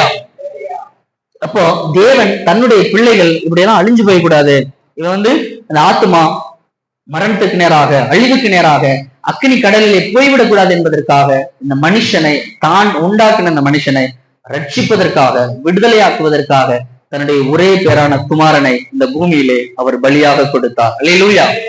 அவருடைய பரிசுத்த ரத்தம், ஏன்னா ஆடு மாடுகளுடைய ரத்தம் பரிசுத்தம் அல்லது, ஆனா மனுஷனுடைய இவருடைய இயேசு கிறிஸ்துவோட ரத்தம் ஒரு பரிசுத்த மனுஷனாக இந்த பூமியிலே அவருடைய இந்த பரிசுத்த ரத்தத்தை இந்த பூமியிலே சிந்தினார். அப்ப அவருடைய ரத்தத்தினாலே இந்த மனுஷனுடைய எல்லா பாவங்களும் கழுவப்பட்டு அவன் மனுஷன் அத்தனை பேரையும் ரட்சித்து கர்த்தருக்கு நேராக திருப்பினது. அல்லேலூயா.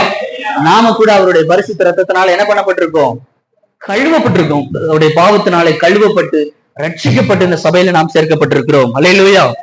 தேவனுடைய நாமம் மகிமைப்படுவதாக. அல்லேலூயா. ஸ்தோத்திரம். அப்போ நாம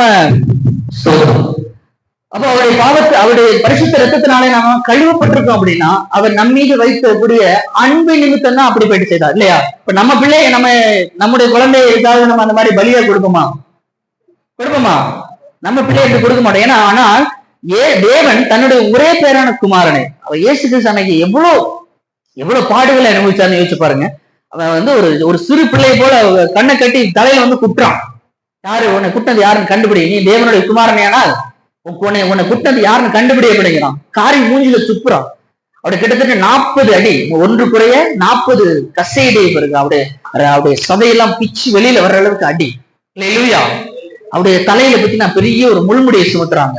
கிட்டத்தட்ட அது பாத்தீங்கன்னா இவ்வளவு பெரிய ஆணி, இவ்வளவு லென்த்ல உள்ளக்கூடிய ஆணிமா இருக்கக்கூடிய அந்த முள்முடி தன்னுடைய அந்த தலையை உள்ள அதுல குத்துருச்சு அப்படின்னா அது மூளை வரை இறங்குமா, அந்த அளவுக்கு மிகப்பெரிய ஒரு முள்முடி.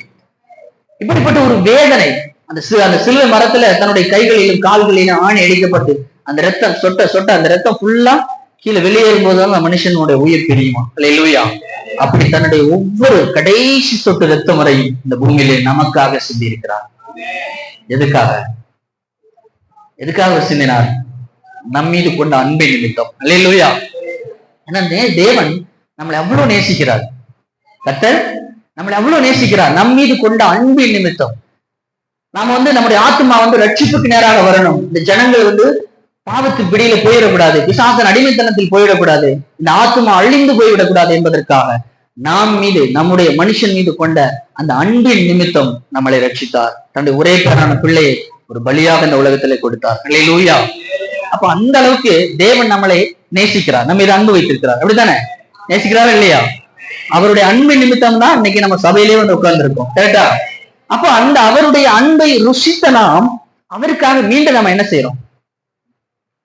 அவர் நம்மளை நேசிக்கிறார், நமக்கு புரியுது, உணர்ந்து கொள்றோம். அதுக்காக மீண்டும் அவருக்காக நம்ம என்ன செய்யறோம்? திரும்ப நம்ம என்ன செய்யறோம்? நெல்லு விதையை போட்டாதான் என்ன வரும்? நெல்லு வரும். கரெக்டா? ஒரு தென்னம்பிள்ளையை வச்சாதான் தென்னை மரம் வந்து அதுல இருந்து இளநீ பறிக்க முடியும். அப்ப ஏதாவது இந்த உலகத்துல இந்த பூமியிலே பாருங்க, நீங்க உள்ள போட்டாதான், ஒரு நிலத்தை அப்படியே விட்டுட்டீங்கன்னா என்ன ஆகும்? ஒண்ணுமே பலன் கொடுக்காது. ஆனால் எந்த விதமான எதிர்பார்ப்புமே இல்லாம தேவன் நம் மீது அன்பு வைத்திருக்கிறார். இல்லையா? அது உண்மைதானே? ஆனால் மீண்டும் நம்ம வந்து அவருக்கு என்ன பிரதிபலன் செய்யறோம், அவருக்காக நாம என்ன செய்யறோம் அப்படிங்கிறதா நம்முடைய கேள்விக்குறி. நம்ம என்ன செய்யணும்? என்ன செய்யலாம்? ஜெபம் பண்ணலாம். என்ன பண்ணலாம்? அவர் நம்ம மீது வைத்திருக்கக்கூடிய அன்புக்கு பரிகாரமாக, அதற்கு ஈக்குவலாக, நிவர்த்தியாக, நேர்த்தி கடனாக நம்ம என்ன பண்ணலாம்? அல்லேலூயா. என்ன பண்ணலாம்? மீண்டும் அவரை நாம் நேசிக்க வேண்டும். அல்லேலூயா. அவர் வேற எதுவுமே உங்களை கேட்கலங்க. உங்களை ஏதாவது காசு பணத்தெல்லாம் நிறைய அள்ளி கொண்டாந்து எனக்காக கொடுன்னு சொல்றாரா? வீட்டுல உள்ளதெல்லாம் வித்து கையில கொண்டாந்து கொடுன்னு சொல்றாங்களா? ஆரம்ப காலத்துல அப்போஸ்தல காலத்துல இருந்துச்சு. அவருடைய எல்லாத்தையும் வித்து தேவ சபையில பொதுவாக வச்சு எல்லாருமே சேர்ந்து வாழ்ந்தாங்க. ஆனா இன்னைக்கு அப்படியெல்லாம் யாரும் உங்களை சொல்லல. உங்களுக்கு இருக்கக்கூடிய வருமானத்துல கர்த்தர் கொடுத்த காணிக்கையில நீங்க தசமபா கொடுக்குறீங்க. அல்லேலூயா. அதுவும் அவர் கொடுத்த ஆசீர்வாதத்துல அவருக்கு நன்றி கடனாக திருப்பி கொடுக்குறீங்க. அல்லேலூயா. அதை விட அவர் எதிர்பார்க்கிறது நம்மளுடைய இருதயத்தை. அல்லேலூயா. அவரை முழுமையாக முழு இருதயத்தோடு நம்ம அவரை வந்து நேசிக்க வேண்டும் என்றுதான் அவர் விரும்புகிறார். வாசிக்கலாம். மார்க்கு எழுதின சுவிசேஷம் 12ஆம் அதிகாரம் 30வது வசனம். மார்க்கு 12:30. மார்க்கு 12:30.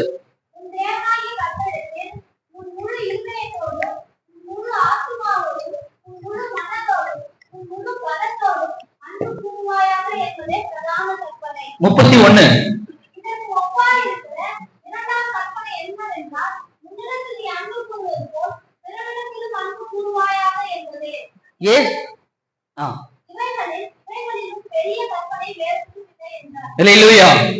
ரெண்டு கற்பனைகளை இந்த இடத்துல இயேசு கிறிஸ்து நமக்காக சொல்லுகிறார். ரெண்டு கற்பனைகள்.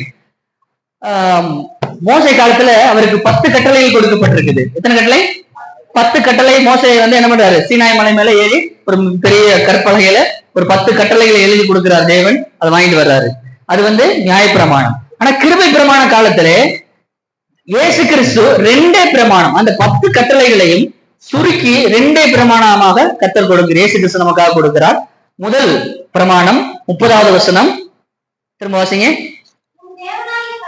உன் தேவனாகிய கர்த்தரிடத்தில் முழு இருதயத்தோடும் முழு ஆத்மாவோடும் முழு மனதோடும் முழு பலத்தோடும் அன்பு கூறுவாயாக. அல்லேலூயா.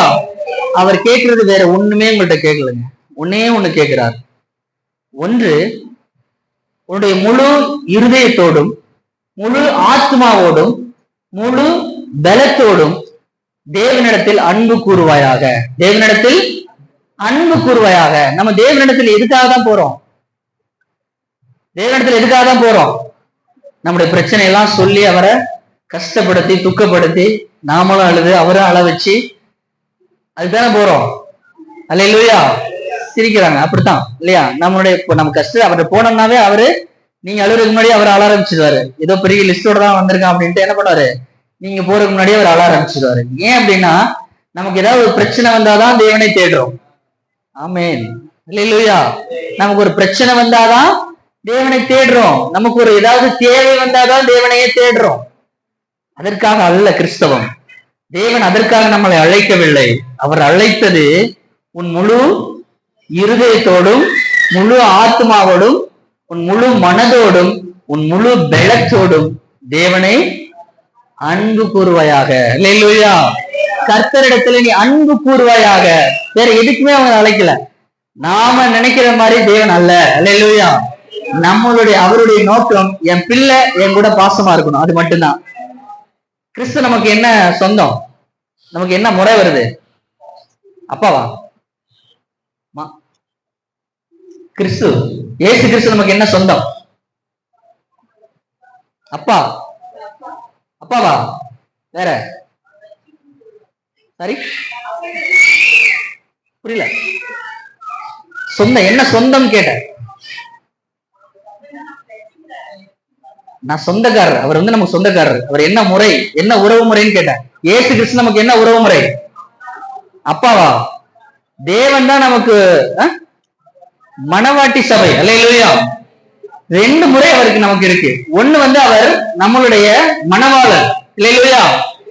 சபையை தன்னுடைய இரத்தத்தினாலே கடைசியை பாத்தீங்கன்னா விழாவில தான், அந்த கடைசி அந்த விழாவில ஈட்டியை குத்தும் போதுதான் சபை, மணவாட்டி சபையானது வெளியில வருது. கடைசி சொட்டு ரத்தம், தன்னுடைய ரத்தத்தை சிந்தி இந்த பூமியிலே மணவாட்டி சபையை அவர் சம்பாதித்திருக்கிறார். தன்னுடைய மணவாட்டியை அவர் கல்யாணம் பண்றதுக்கு முன்னாடி நிச்சயதார்த்தம் பண்ணிட்டு அவர் தூர தேசத்திற்கு போயிருக்கிறார். மீண்டும் இந்த மணவாட்டி சபையை அழைத்து கொண்டு போக வரப்போகிறார். இல்லையா? இப்ப நாம அவருக்கு எப்படி இருக்கிறோம்? ஒரு மணவாட்டி சபையாக இருக்கிறோம். சபை என்பது இயேசு கிறிஸ்துடைய மணவாட்டி. அவர் மணவாளன், நாம் எல்லாம் மணவாட்டிகளாக இருக்கிறோம். இல்லையா? இது ஒரு உறவு. இரண்டாவது உறவு, பிதா நமக்கு என்ன வேணும்? பிதா நமக்கு அப்பா. கரெக்டா? பிதா அப்பா தானே அவரு. நம்மளை வந்து ரத்தத்தினால கழுவினதுக்கு அப்புறம் அவர் பரிசுத்த நம்மளை வந்து பிள்ளை என்ற அதிகாரத்தை கொடுத்திருக்கிறார். அப்ப பிதாவோட பிள்ளைகள் நாம. அப்ப அவருடைய பிள்ளையாக இயேசு கிறிஸ்து நமக்கு என்ன? அவர் நமக்கு அப்பானா அவருடைய பிள்ளை நமக்கு என்ன வேணும்? சகோதரன். அல்லேலூயா.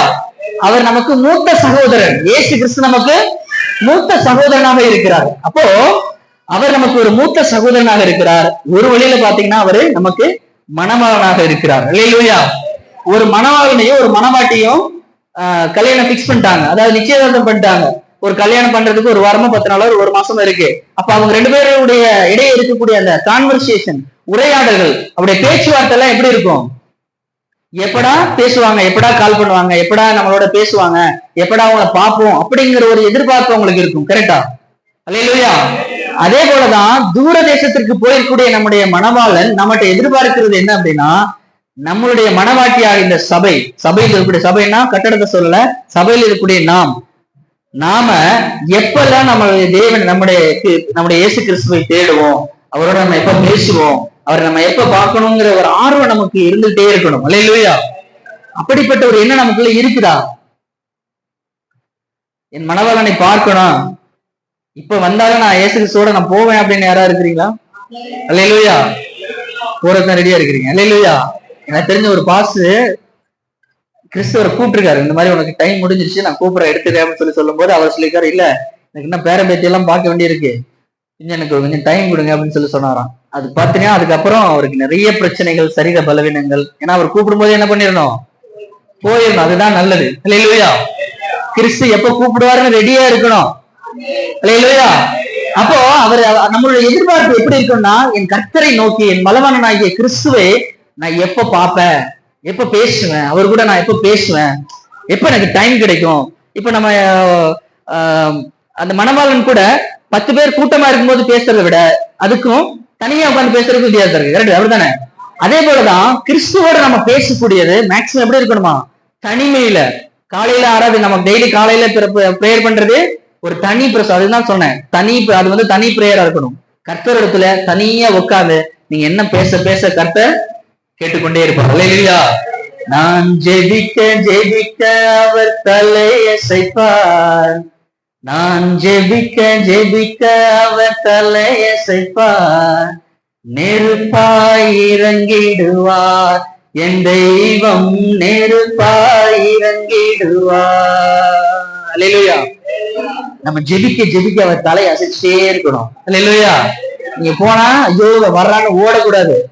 நம்ம போய் ஜெபிக்க ஜெபிக்க அவர் தலையசைக்கிறவராக இருக்கணும். அப்போ அவருடைய உள்ளம் நம்ம ஜெபிக்கும் போது, அவரை ஆராதிக்கும் போது, அவரை துதிக்கும் போது, நம்முடைய மணவாளன் என்னுடைய மணவாட்டி வந்துட்டா அவ கூட நான் பேசணும் அப்படிங்கிற ஒரு எண்ணம் அவருக்குள்ளே உண்டாக வேண்டும். அல்லேலூயா. அப்போ எப்ப உண்டாகும் அப்படின்னா, ஒரு நல்ல வீட்டுல பாருங்க, ஹஸ்பண்ட் ஒய்ஃப் எடுத்துட்டீங்க அப்படின்னா, ஹஸ்பண்ட் வெளில போறாருன்னு வச்சுங்களேன், ஒரு பெரிய லிஸ்ட் போட்டுதான் கையில அனுப்புவாங்க டெய்லி. அப்படித்தானே?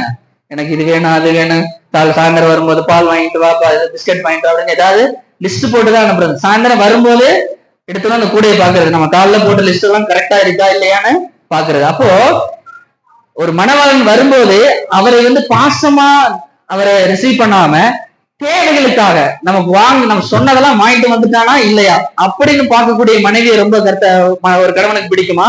இல்ல வந்தவனே பாசமா வாங்க எப்படி இருக்கீங்க, காலையில இருந்து நல்லா வேலை செஞ்சீங்களா, இந்தாங்க ஒரு கப் காபி அப்படின்னு டீ கொடுத்து வர வைக்க, போய் காய்கறி எல்லாம் மூஞ்செல்லாம் கழிட்டு வாங்க, ஒரு டீ குடிங்க அப்படின்னு பாசமா அழைக்கக்கூடிய மனைவியை பிடிக்குமா அவருக்கு?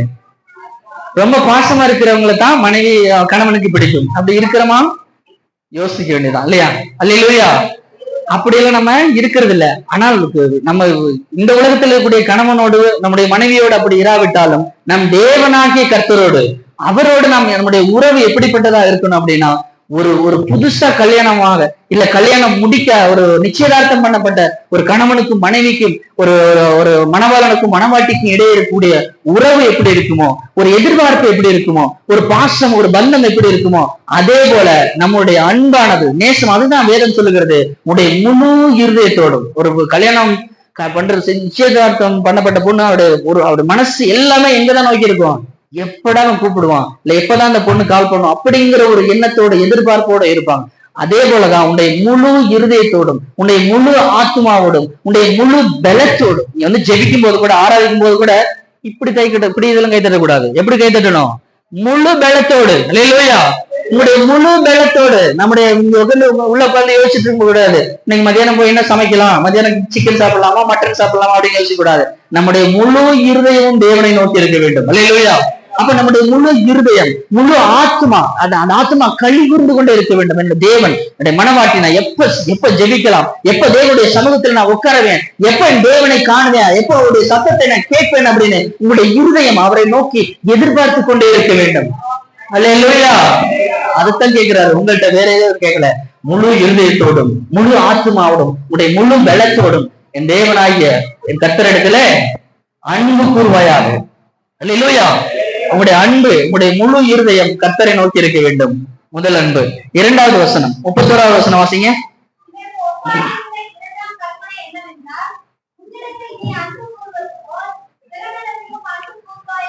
உன்னிடத்தில் அன்பு கூறுவது போல பிறரிடத்திலும் அன்பு கூறுவையாக.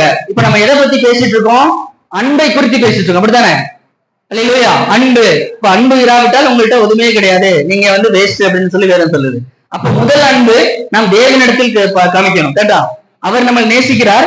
இப்ப நம்மளுடைய அன்பு தேவனிடத்துல முதல் அன்பு. இந்த உலகத்துல இருக்கக்கூடிய எந்த உறவை விட கர்த்தர் மேலானவர். அல்லேலூயா. இந்த உலகத்தில் இருக்கக்கூடிய யாரை நேசிப்பதை விட அதிகமா யாரை நேசிக்கணும்? தேவனை நேசிக்க வேண்டும். கர்த்தரை மாத்திரம் தான் நேசிக்கணும். அதுக்கப்புறம் தான் உங்களுடைய பிள்ளைகள், உங்களுடைய கணவன் மனைவி, உங்களுடைய மற்ற எல்லா உறவுகளும் அவர் கீழே தான். முதலாவதாக யாரைதான் நேசிக்கணும்? தேவனை முதலாவதாக நேசிக்க வேண்டும். அடுத்ததாக உன்னை நீ நேசிப்பது போல பிறரை நேசிப்பாயாக. யார் நேசிக்கணும்? உன்னை நேசிப்பது போல. எப்படி நேசிக்கணும்? என்ன நான் எப்படி நேசிக்கிறேனோ அதே போல பிறரை நான் நேசிக்க வேண்டும். நான் போய் ஒரு கடையில ஷர்ட் எடுக்கிறேன், எப்படி எடுப்பேன்? எனக்கு ரொம்ப பிடிச்ச சட்டையா, ரொம்ப நல்ல குவாலிட்டியான சட்டையா, அப்படித்தானே எடுப்பேன். இல்ல இருக்க கிழிஞ்ச சட்டையா எடுத்துட்டு வருவேனா? இல்ல எனக்கு நல்ல பிடிச்ச சட்டையா நல்ல குவாலிட்டியான சட்டை நான் பார்த்து எடுப்பேன், அப்படித்தானே? ஒரு ஹோட்டல்ல போய் சாப்பிடுறோம், எப்படி சாப்பிடுவோம்? ரொம்ப நல்ல டேஸ்டியான ஃபுட்டா, நமக்கு ரொம்ப பிடிச்ச உணவை அப்படித்தானே சாப்பிடுவோம், அப்படித்தானே? அப்போ எனக்குன்னு நான் ஏதாவது செஞ்சேன் அப்படின்னா அது ரொம்ப ரொம்ப பார்த்து நம்ம செய்வோம். மற்றவங்களுக்கு செய்யறது எப்படி வேணா செஞ்சிருவோம், அப்படித்தானே? நமக்கு செய்யறதா ரொம்ப பார்த்து நம்ம செய்வோம். அப்போ நாம் என்னை எப்படி நேசிக்கிறேனோ அதே போல பிறரை நேசிக்க சொல்லி வேதம் சொல்லுகிறது. அல்லேலூயா. மற்றவங்களை நீ உன்னை எப்படி நேசிக்கிறாயோ அதே போல பிறரை நேசி. இப்ப பிறர் அப்படின்னா உங்களை தவிர இருக்கக்கூடிய இந்த உலகத்தில் இருக்கக்கூடிய அத்தனை பேருமே பிறர் தான். அது உங்களுடைய கணவனாக இருக்கலாம், மனைவியாக இருக்கலாம், இல்ல உங்களுடைய பிள்ளைகளாக இருக்கலாம், யாராக இருக்கலாம். இந்த உலகத்துல இப்ப இந்தியாவில கிட்டத்தட்ட ஒரு 160 கோடி ஜனங்கள் இருக்கிறாங்க அப்படின்னா 160 கோடி ஜனங்கள்ல உங்களை தவிர எத்தனை கோடி ஜனங்கள் இருக்கிறார்களோ அத்தனை பேரையும் உங்களை நீங்கள் நேசிப்பது போல பிறரை நேசியுங்கள் அப்படின்னு வேதம் சொல்லுகிறது. அல்லேலூயா. அப்ப பிறரை எப்படி நான் நேசிக்கிறது? இந்த உலகத்துல முதல் அந்த சங்கீதத்துல முதல் அதிகாரத்துல நம்ம படிச்சோம், துன்மார்க்கரோடு சேராத, அவனோட உட்காராத, அவனோட பேசாத அப்படின்னு சொல்றது வேதம். அப்ப நான் எப்படி நான் நேசிக்கிறது? அவன் கூட உட்காரக்கூடாது, அவனோட அவனுடைய வழித்தடங்கள் அவனுடைய சிந்தனைகளை நம்ம போகக்கூடாது, ஆனால் அவனை நேசிக்க கூடாது என்று வேதம் சொல்லல. அப்படின்னா என்ன அர்த்தம்? அவன் கூட நீ பந்தி இருக்க வேண்டாம், அவன் கூட போய் கலக்க வேண்டாம், ஆனால் அவனை நேசிக்க வேண்டும், அவனுடைய ஆத்மாவை நேசிக்க வேண்டும். நான் எப்படி ரட்சிக்கப்பட்ட இந்த உலகத்துல இந்த சபையில நான் சேர்க்கப்பட்டேனோ அதே போல என்னுடைய சுத்தி இருக்கக்கூடிய ஜனங்களும் ரட்சிக்கப்பட வேண்டும் அப்படிங்கிற ஒரு எண்ணம் நமக்குள்ளே வர வேண்டும். அல்லேலூயா. அப்போ இந்த பிறர் அப்படிங்கிற கூட்டத்துல யாரெல்லாம் இருக்கிறாங்க? முதல்ல நம்முடைய கணவனும் மனைவியும். கேட்டா? அல்லேலூயா. நம்மளை சுற்றி இருக்கக்கூடிய அந்த பிறர் அப்படிங்கிற ஒரு கூட்டத்துல முதலாவதாக மனைவி இருப்பாங்க, அல்ல கணவன். இவர்களை நேசிக்கணும். கரெக்டா? நேசிக்கணுமா வேண்டாமா? அல்லேலூயா. நீங்க நேசிக்கல அப்படின்னா பெரிய பிரச்சனையில போயிடும். ஒரு மனைவி கணவனை விசாரிக்கணும், ஒரு மனைவி கணவனை விசாரிக்கணும், கணவன் மனைவி என்ன பண்ணணும்? விசாரிக்கணும். டெய்லி அவங்க கூட உட்கார்ந்து ஒரு 1/2 மணி நேரம் 1 மணி நேரம் பேசணும். இந்த உலகத்துல நம்ம ரொம்ப பிஸியா இருக்கிறோம், அப்படித்தானே? காலையில இருந்து சாயந்தரம் வரை நல்லா ஜாலியா வெளில போறோம், வேலைக்கு போறோம், எல்லாம் பண்றோம். ஆனால் மனைவியோட ஒரு கணவன் மனைவியா உட்கார்ந்து பேசக்கூடிய நேரம் எவ்வளவு நேரம் உட்கார்ந்து பேசுறோம்? ரொம்ப நேரம் பேசினா சண்டை வந்துருதோ? அப்படித்தானே? சண்டை வராம பேசுங்க. அல்லேலூயா. சண்டை போட்டாலும் பரவாயில்ல, பேசுங்க தனியா உட்கார்ந்து. அல்லேலூயா. அப்போ கணவன் மனைவியா உட்கார்ந்து பேசணும். அல்லேலூயா. சோ கணவன் மனைவி என்ன பண்ணணும்? உட்கார்ந்து தனியா உட்கார்ந்து பேசணும். பிள்ளைகளை நல்லா தூங்க வச்சுட்டு வீட்டுல பெரியவங்கன்னா கூட யாரும் இல்லாம நீங்க தனியா உட்கார்ந்து என்ன பண்ணணும்? பேசணும். உங்களுடைய மனசுல இருக்கக்கூடிய காரியங்கள், அன்னைக்கு என்ன நடந்துச்சு, வேலைக்கு போன விஷயங்கள், எல்லா விஷயத்தையும் நம்ம உங்களுக்கு ஒண்ணு விடாம ஒருவருக்கு ஒருவர் மறைவு இல்லாம, ஒளிவு மறைவு இல்லாம பேசுவதற்கு பழகிக்கொள்ள வேண்டும். அல்லேலூயா. அப்பதான் உண்மையான அன்பு வெளிப்படும். உங்க மொபைல் ஒரு கணவன் வராரு அப்படின்னா மனைவியோட மொபைலோட பாஸ்வேர்டு கணவனுக்கு தெரியணும், கணவனோட மொபைல் பாஸ்வேர்டு மனைவிக்கு தெரியணும். அப்பதான் நீங்க குடும்பத்துல கரெக்டா இருக்கிறீங்கன்னு அர்த்தம். அல்லேலூயா. பாஸ்வேர்டு கணவன் மனைவி ஒருத்தருக்கு ஒருத்தர் தெரியலன்னா என்ன அர்த்தம்? நீங்க எதையோ மனைவிக்கோ கணவனுக்கோ மறைக்கிறீங்கன்னு அர்த்தம். அப்படித்தானே? பாஸ்வேர்டு மொபைல் ஓப்பனாவே எப்போதும் இருக்கணும். வீட்டுல மொபைல் தூக்கி போட்டுறணும். அதை பத்திரமா நீங்க எடுத்து ஒளிச்சு வைக்கிறீங்கன்னா நீங்க ஏதோ தப்பு பண்றீங்கன்னு அர்த்தம். அல்லேலூயா. அப்போ எல்லா விஷயத்திலும் கணவனுக்கும் மனைவிக்கு இடையில எந்த விதமான ஒளிவு மறைவுகள் இல்லாம ஒருவரை ஒருவர் நேசிக்க வேண்டும். முதலாக கடவுள் படைத்த உறவு தெரியுமா? எது? கணவன் மனைவி தான். ஆதாம் உறங்க வச்சுட்டு அவருடைய விழா எலும்புல இருந்து என்ன பண்றாரு? ஏவாளை உருவாக்குகிறார். அது ஆதாமுக்கு ஒரு துணையாக. அப்போ ஒரு மிகப்பெரிய ஒரு அற்புதமான ஒரு உறவு கணவன் மனைவி அப்படிங்கிற ஒரு உறவு. அந்த உறவுக்கு இடையில யாருமே வரக்கூடாது. உங்க அம்மா அப்பா சரி, இவங்களுடைய அம்மா அப்பா சரி, ஊழியக்காரர்கள் கூப்பிடுறது உடனே ஊழியக்காரர் கூப்பிடுறது. அம்மா அப்பா கணவன் மனைவி சண்டைக்கு உடனே என்ன பண்றது? ஊழியக்காரர் வாங்க, கிளம்பி வாங்க, வீட்டுல சண்டை. யாருமே உள்ள வரக்கூடாது. அல்லேலூயா. ஒரு கணவன் மனைவிக்கு சண்டை பிரச்சனை அப்படின்னா அவங்க ரெண்டு பேரும் சேர்ந்து உட்கார்ந்து பேசி முடிவு பண்ணி அதை சரி பண்ணிடணும். அன்னைக்கே சரி பண்ணணும். அடுத்த நாள்லாம் போக கூடாது. அது என்ன ஆனாலும் என்ன பண்ணிடணும்? அன்னைக்கே உட்கார்ந்து அதை சரி பண்ணிட்டு தான் அடுத்த வேலையை செய்யணும். அப்பதான் குடும்ப உறவு ஸ்ட்ராங்கா இருக்கும். இன்னைக்கு எத்தனையோ கிறிஸ்தவர்கள் பிரிஞ்சு போறதுக்குதான் காரணம். அல்லேலூயா. நீங்க உங்களுடைய கணவனையோ மனைவியை விசாரிக்க விட்டால் வேலைக்கு போற இடத்துல வேற யாராவது உங்களை மனைவிய உங்களோட கணவனை விசாரிப்பாங்க. அப்போ உங்க வாழ்க்கை போயிடும். அல்லேலூயா. புரியுதா சொல்றது? அல்லேலூயா. நீங்க விசாரிக்கல அப்படின்னா ஒரு நாளைக்கு ஒரு டீ டைம், லஞ்ச் டைம், கணவன் ஒருவேளை மதியம் லஞ்சுக்கு வரல அப்படின்னா கூப்பிட்டு சாப்பிட்டீங்களா, என்ன பண்றீங்க, எது பண்றீங்கன்னு விசாரிக்கணும். சாயந்தரம் வரும்போது வந்த உடனே முதல்ல சொன்ன மாதிரி தான், வந்த உடனே நீங்க என்ன வாங்கிட்டு வந்தீங்கன்னு கேட்காதீங்க. வந்த உடனே நான் வாங்க போய் காலையில மூஞ்செல்லாம் கழிட்டு வாங்கன்னு சொல்லிட்டு ஒரு கப் காஃபி கொடுத்து, அந்த மாதிரி அதுதான் உண்மையான ஒரு கணவன் மனைவிக்கு இடையே இருக்கக்கூடிய உறவு. அல்லேலூயா. தேவன் படைத்த உறவுகளிலே ரொம்ப பரிசுத்தமான உறவு, ரொம்ப உன்னதமான உறவு கணவன் மனைவி உறவு. அல்லேலூயா. அது எப்பொழுதுமே சந்தோஷமா சமாதானமா இருக்கணும். அப்படின்னா ரெண்டு பேரும் நல்லா ஒருத்தருக்கு ஒருவர் விட்டு கொடுத்து நல்லா பேசி ஒருவருக்கு ஒருவர் அன்பை பரிமாறிக்கொள்ள வேண்டும். அல்லேலூயா. நீ உன்னை நேசிப்பது போல பிறரை நேசினா அந்த பிறர் முதல் அந்த கணவனாகவோ அல்லது மனைவியாக இருக்க வேண்டும். அல்லேலூயா. அப்ப நம்மளை எப்படி நேசிக்கிறோமோ அதே போல நம்முடைய மனைவி கணவனையே விசாரிக்கணும், நேசிக்கணும். அவங்களுக்கு ஏதாவது ஒரு பிரச்சனைனா உடனே பார்க்கணும், உடம்பு சரியில்லைன்னா உடனே ஹாஸ்பிட்டல் கூட்டி போகணும். ஒருவருக்கு ஒருவர் ஆற்றுகிறவராக, ஒருத்தருக்கு ஒருத்தர் துணையாக தான் கணவன் மனைவி கொடுத்திருக்காரு. கரெக்டா? அப்படித்தானே? ஒருவருக்கு ஒருவர் எந்த சூழ்நிலையிலும், ஏன்னா மனுஷன் தனியாக இருப்பது நல்லதல்ல அப்படின்னு ஒருவருக்கு ஒருவர் துணையை கொடுத்திருக்காரு. எதுக்காக அப்படின்னா எந்த சூழ்நிலையிலும் ஒருத்தருக்கு ஒருத்தர் தாங்கிக் கொள்ளும்படியாக ஒரு அருமையான ஒரு உறவை கொடுத்திருக்கிறார். அந்த உறவை எப்பொழுதும் பலப்படுத்த வேண்டும். முதல். இரண்டாவதாக, உங்களுடைய பிள்ளைகள், உங்களுக்கு கொடுக்கப்பட்ட பிள்ளைகள் ரொம்ப ரொம்ப ரொம்ப ரொம்ப முக்கியம். இல்லையா? அந்த பிள்ளைகளை ப்ராப்பரா அந்த பிள்ளைகளை வளர்க்க வேண்டியது யாரோட கடமை? பெற்றோருடைய கடமை. இல்லையா? உங்களுக்கு பிள்ளைகளை எதுக்காக கொடுத்திருக்காங்க? அந்த பிள்ளைகளை நீங்க ப்ராப்பரா அவங்களை வளர்த்து கர்த்தருக்கு முன்பாக நிலைநிறுத்துவதுதான் உங்களோட வேலை. நீங்க எத்தனையோ ஊழியக்காரோட பிள்ளைகள் கூட வழி தடுமாறி போயிடுறாங்க. அவருடைய வாழ்க்கை தடைமாறி போயிடுச்சு. நிறைய எத்தனையோ ஊழியக்காரர்கள் நம்ம பாக்குறோம். இப்படி இருக்கும்போது நீங்க வேலைக்கு போறீங்க, உலகத்தை பாக்குறீங்க, சம்பாதிக்கிறீங்க, வீடை கட்டுறீங்க, வாசலை கட்டுறீங்க. ஆனால் உங்களுடைய குடும்பத்தில் கூட உங்களுடைய பிள்ளைகளை ப்ராப்பரா நீங்க அவங்களை கவனிக்கணும். அவங்க பிள்ளைகள் என்ன பண்றாங்க, ஏது பண்றாங்க அப்படிங்கறது என்ன பண்ணணும்? வாட்ச் பண்ணிட்டே இருக்கணும். 2020க்கு முன்பாக பிள்ளைங்க கையில யார் கையிலையும் மொபைல் கிடையாது. ஆனா 2020க்கு அப்புறம் அத்தனை பிள்ளைங்க கையிலையும் மொபைல் வந்துருச்சு. ஆனா அது ஆன்லைன் எக்ஸாம், ஆன்லைன் கிளாஸுக்காக தான் அந்த மொபைல் வாங்க சொன்னாங்க. அந்த ஆன்லைன் கிளாஸ் முடிஞ்சு இப்ப ஸ்கூல், ரெகுலர் ஸ்கூல் போயிருக்கு. இப்பவும் அந்த பிள்ளைங்க கையில நீங்க மொபைல் கொடுத்து வச்சிருக்கீங்க. எத்தனை பேர் வாங்கினீங்கன்னு எனக்கு தெரியல. அப்படி நீங்க மொபைல் கொடுத்துட்டீங்கன்னா தயவு செஞ்சு வாங்கி வைங்க. அந்த மொபைல் தான் அந்த பிள்ளைங்களுக்கு இருக்கக்கூடிய பெரிய சாத்தான். அதில் இல்லாத பாவமே கிடையாது. இல்லையா? அதை ஜெயிக்கணும்னா அது கர்த்தர் துணை இருந்தா மட்டும் தான் ஜெயிக்க முடியும். அது நம்மளால பெரியவங்களுக்கே நமக்கு பெரிய கேள்விக்குறி. ஆனால் பிள்ளைகளுக்கு என்ன, அவங்களால என்ன முடியும் யோசிச்சு பாருங்க. ஒரு 10th படிக்கிற பிள்ளை அம்மா நைட் நேரத்துல வெளியில போய் பாக்குறாங்க. அந்த நைட்டு 12 மணி அந்த பொண்ணு தனி அறை கொடுத்துருக்காங்க. அந்த பொண்ணு வீடியோ கால்ல நிறுவனத்துல வீடியோ கால் பேசிட்டு இருக்கு. 10th படிக்கிற பிள்ளை. ஒரு மோசமான ஒரு இன்ஸ்ட்ருமெண்ட் பிள்ளைங்க கையில கொடுத்துருக்கீங்க. இல்லையா? தயவு செஞ்சு வாங்கி வைங்க. அது காலேஜ் படிக்கிற பிள்ளையா இருந்தாலும் சரி, அவங்களுக்கு மொபைல் தேவையே இல்லை. நீங்க படிக்கும் போது, நாங்க படிக்கும் போது, காலேஜ் படிக்கும் போதுலாம் மொபைல் வச்சா நம்ம படிச்சோம் இல்ல. இல்லையா? டெக்னாலஜி வளரலாம். ஆனா டெக்னாலஜி பிள்ளைகளை பிசாசுக்கு நேராக வழிநடத்தக்கூடாது. பிசாசோட ஒரே நோக்கம் பிள்ளைகளை கை வைக்கிறதா. பிள்ளைகளை தவறான நோக்கத்துல அவரை விட செய்யறதா பிசாசோட வேலை. சோ அதுல இருந்து பிள்ளைகளை அதை ப்ராப்பரா அந்த பிள்ளைங்களை கவனிக்க வேண்டியது. இந்த பிள்ளைங்க சரியான வழியில போறாங்களா, அந்த பிள்ளைகள் ஒரு கர்த்தருக்குள்ள இருக்கிறாங்களா அப்படிங்கிறத என்ஷூர் பண்ண வேண்டியது யாரோட கடமை?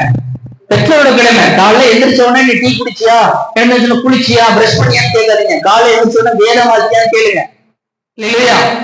ஒரு பாஸ்டர் சொன்ன சாட்சி.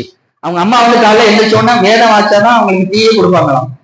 ஒரு நாள் இவர் வேணும்னே வேதமே வாசிக்கல, டீ கொடுக்கல, அவருக்கு மேலும் வாசிக்கல, டிஃபன் கொடுக்கல, அப்பவும் வாசிக்கல, மதியம் லஞ்ச் கொடுக்கல, அப்பவும் வாசிக்கல, பாட்டு உட்காந்தே இருக்கான். நைட்டு வரையும் வாசிக்கவே இல்லை. அப்போ சொன்னா, என்னம்மா நீங்க சாப்பாடே கொடுக்க மாட்டீங்களா?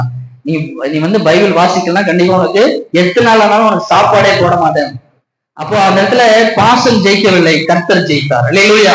அவர் மிகப்பெரிய ஒரு ஊழியக்காரர் இருக்காரு. அப்போ பிள்ளைகள், நல்ல பிள்ளையை வளர்க்கக்கூடியது பெற்றோருடைய கையில தான் இருக்கு. உங்க பிள்ளைகளை ப்ராப்பரா வளர்க்க வேண்டியது உங்க கையில. உலகத்தானே சொல்றான், ஒரு பிள்ளை நல்லவனாகவும் தீயவனாகுவதும் அன்னை வளர்ப்பதில்லை அப்படின்னு உலகமே சொல்லுது. அல்லேலூயா.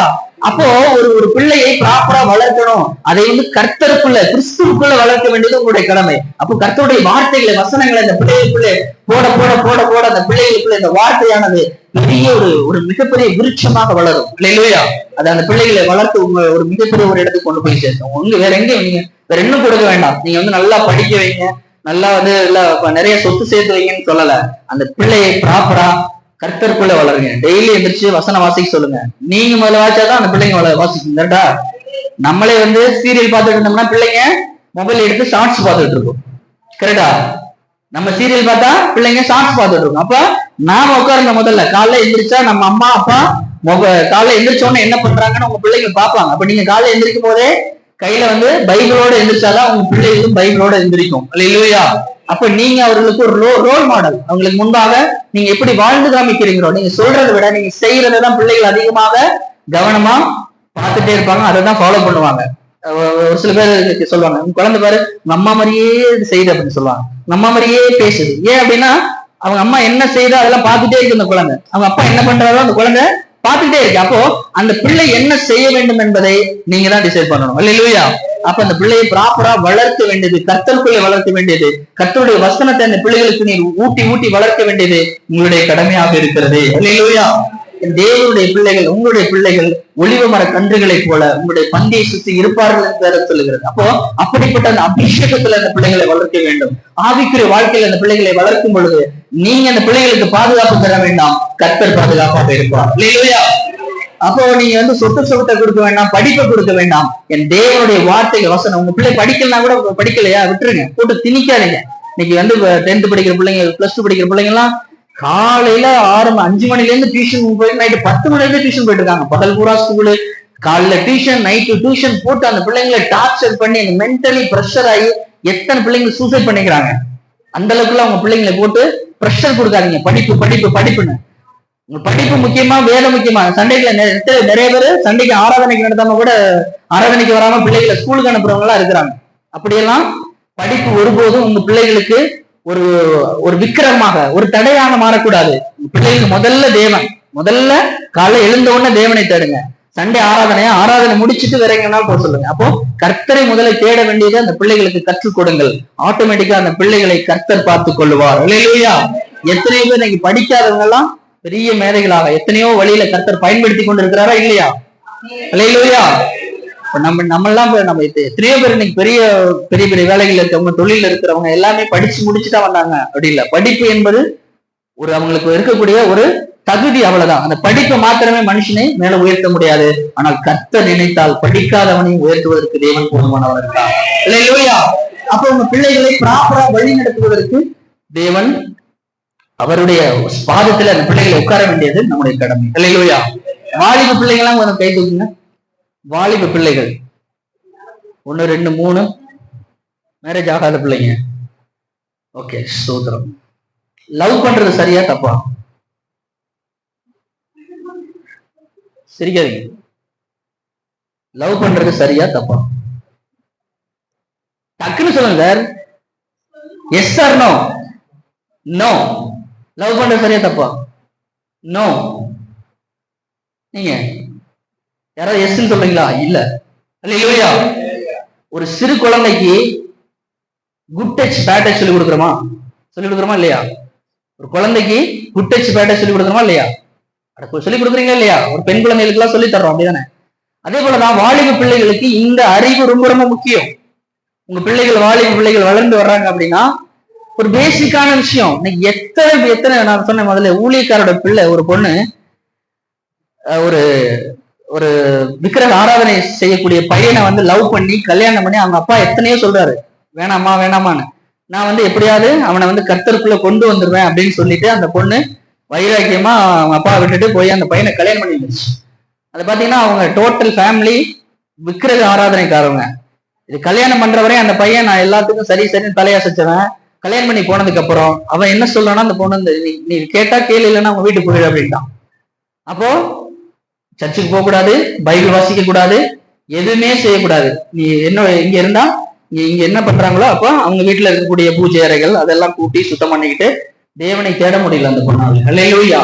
அவங்க குழந்தை பிறந்துச்சு, குழந்தைய கூட்டி கொண்டு அவங்க குலதெய்வ கோயிலுக்கு மொட்டை அடிக்கிறாங்க. என்ன பண்ணுவீங்க சொல்லுங்க பாப்போம்? வாழ்க்கை முடிஞ்சிச்சு, அவ்வளவுதான், ஒண்ணுமே பண்ண முடியாது. அல்லேலூயா. அப்போ காதலிப்பது என்பது ஒரு இச்சை. அல்லேலூயா. அது என்பது, காதல் என்பது ஒரு கண்களின் இச்சை, அது ஒரு மாம்சத்தின் இச்சை. அல்லேலூயா. வேதம் சொல்லுகிறது, ஒருத்தனை பார்த்த உடனே அவனை இச்சிக்கிறது தான் காதல். உன் கண்கள் மூலியமாக ஒரு பெண்ணை பார்க்கும்போது உனக்கு அந்த பொண்ணு மேல ஒரு அஃபெக்ஷன் வருது அப்படின்னா அது கண்களின் இச்சை. அது பொண்ணை பார்க்கும்போது உன்னுடைய மாம்சத்துல ஒரு உணர்வு வருதுன்னா அது மாம்சத்துடைய இச்சை. அல்லேலூயா. அப்ப கண்களின் இச்சையும் மாம்சத்தின் இச்சையும் வேதம் சொல்லுகிறது அது பாவம் என்று சொல்லுகிறது. அல்லேலூயா. அப்போ நம்ம ஒரு வாலிப பிள்ளைக்கோ ஒரு பெண்ணுக்கோ அப்படிப்பட்ட ஒரு உணர்வு வரவே கூடாது. அல்லேலூயா. ஒரு பிள்ளைய குழந்தை பிறந்தது, ஆனா குழந்தை பிறந்தது இல்லை, அதுக்கு முன்பாக சொல்றார், தாயின் கருவில் உருவாகுங்க நான் உன்னை தெரிந்து கொண்டேன் அப்படின்னு சொல்றாரு. உலக தோற்றத்திற்கு முன்பாக நான் உன்னை முன்குறித்தேன் அப்படின்னு சொல்றாரு.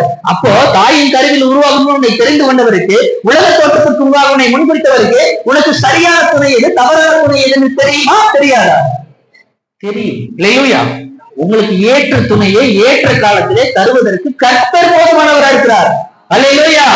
அவர் உனக்கு நீ படிப்பு பையன் படிச்ச பையனா, இல்ல வசதியான பையனா, இல்ல அழகு உள்ள பையனா, இது அதெல்லாம் முக்கியம் கிடையாது. அவன் ஆவிக்குரிய பையனா ஆவிக்குரிய பொண்ணா அப்படிங்கறது யார் டிசைட் பண்ணுவா? கர்த்தர் டிசைட் பண்ணுவார். அல்லேலூயா. அப்ப உங்களுக்கு அந்த திருமண காலம் வரும்போது ஒரு 40 நாளோ 50 நாளோ ஒரு 2 மாசமோ இல்ல ஒரு 30 நாளுக்கு பாஸ்டிங் போட்டு தேவனுடைய சமூகத்துல உட்காரும் போது கர்த்தரே அந்த பையனையோ பொண்ணையோ கொண்டு வந்து சேர்ப்பார் இல்லையா. அதற்கு முன்பாக நாமளே ஒருத்தரை செலக்ட் பண்ணி வச்சுட்டு போட்டோ எல்லாம் பார்த்துட்டு எல்லாம் ஓகேன்னு பார்த்துட்டு கர்த்தருடைய சமூகத்துல வச்சுட்டு இசப்பா இது உங்களுக்கு சித்தமானா நான் கல்யாணம் பண்ணிக்கிறேன்னு கேட்கக்கூடாது இல்லையா.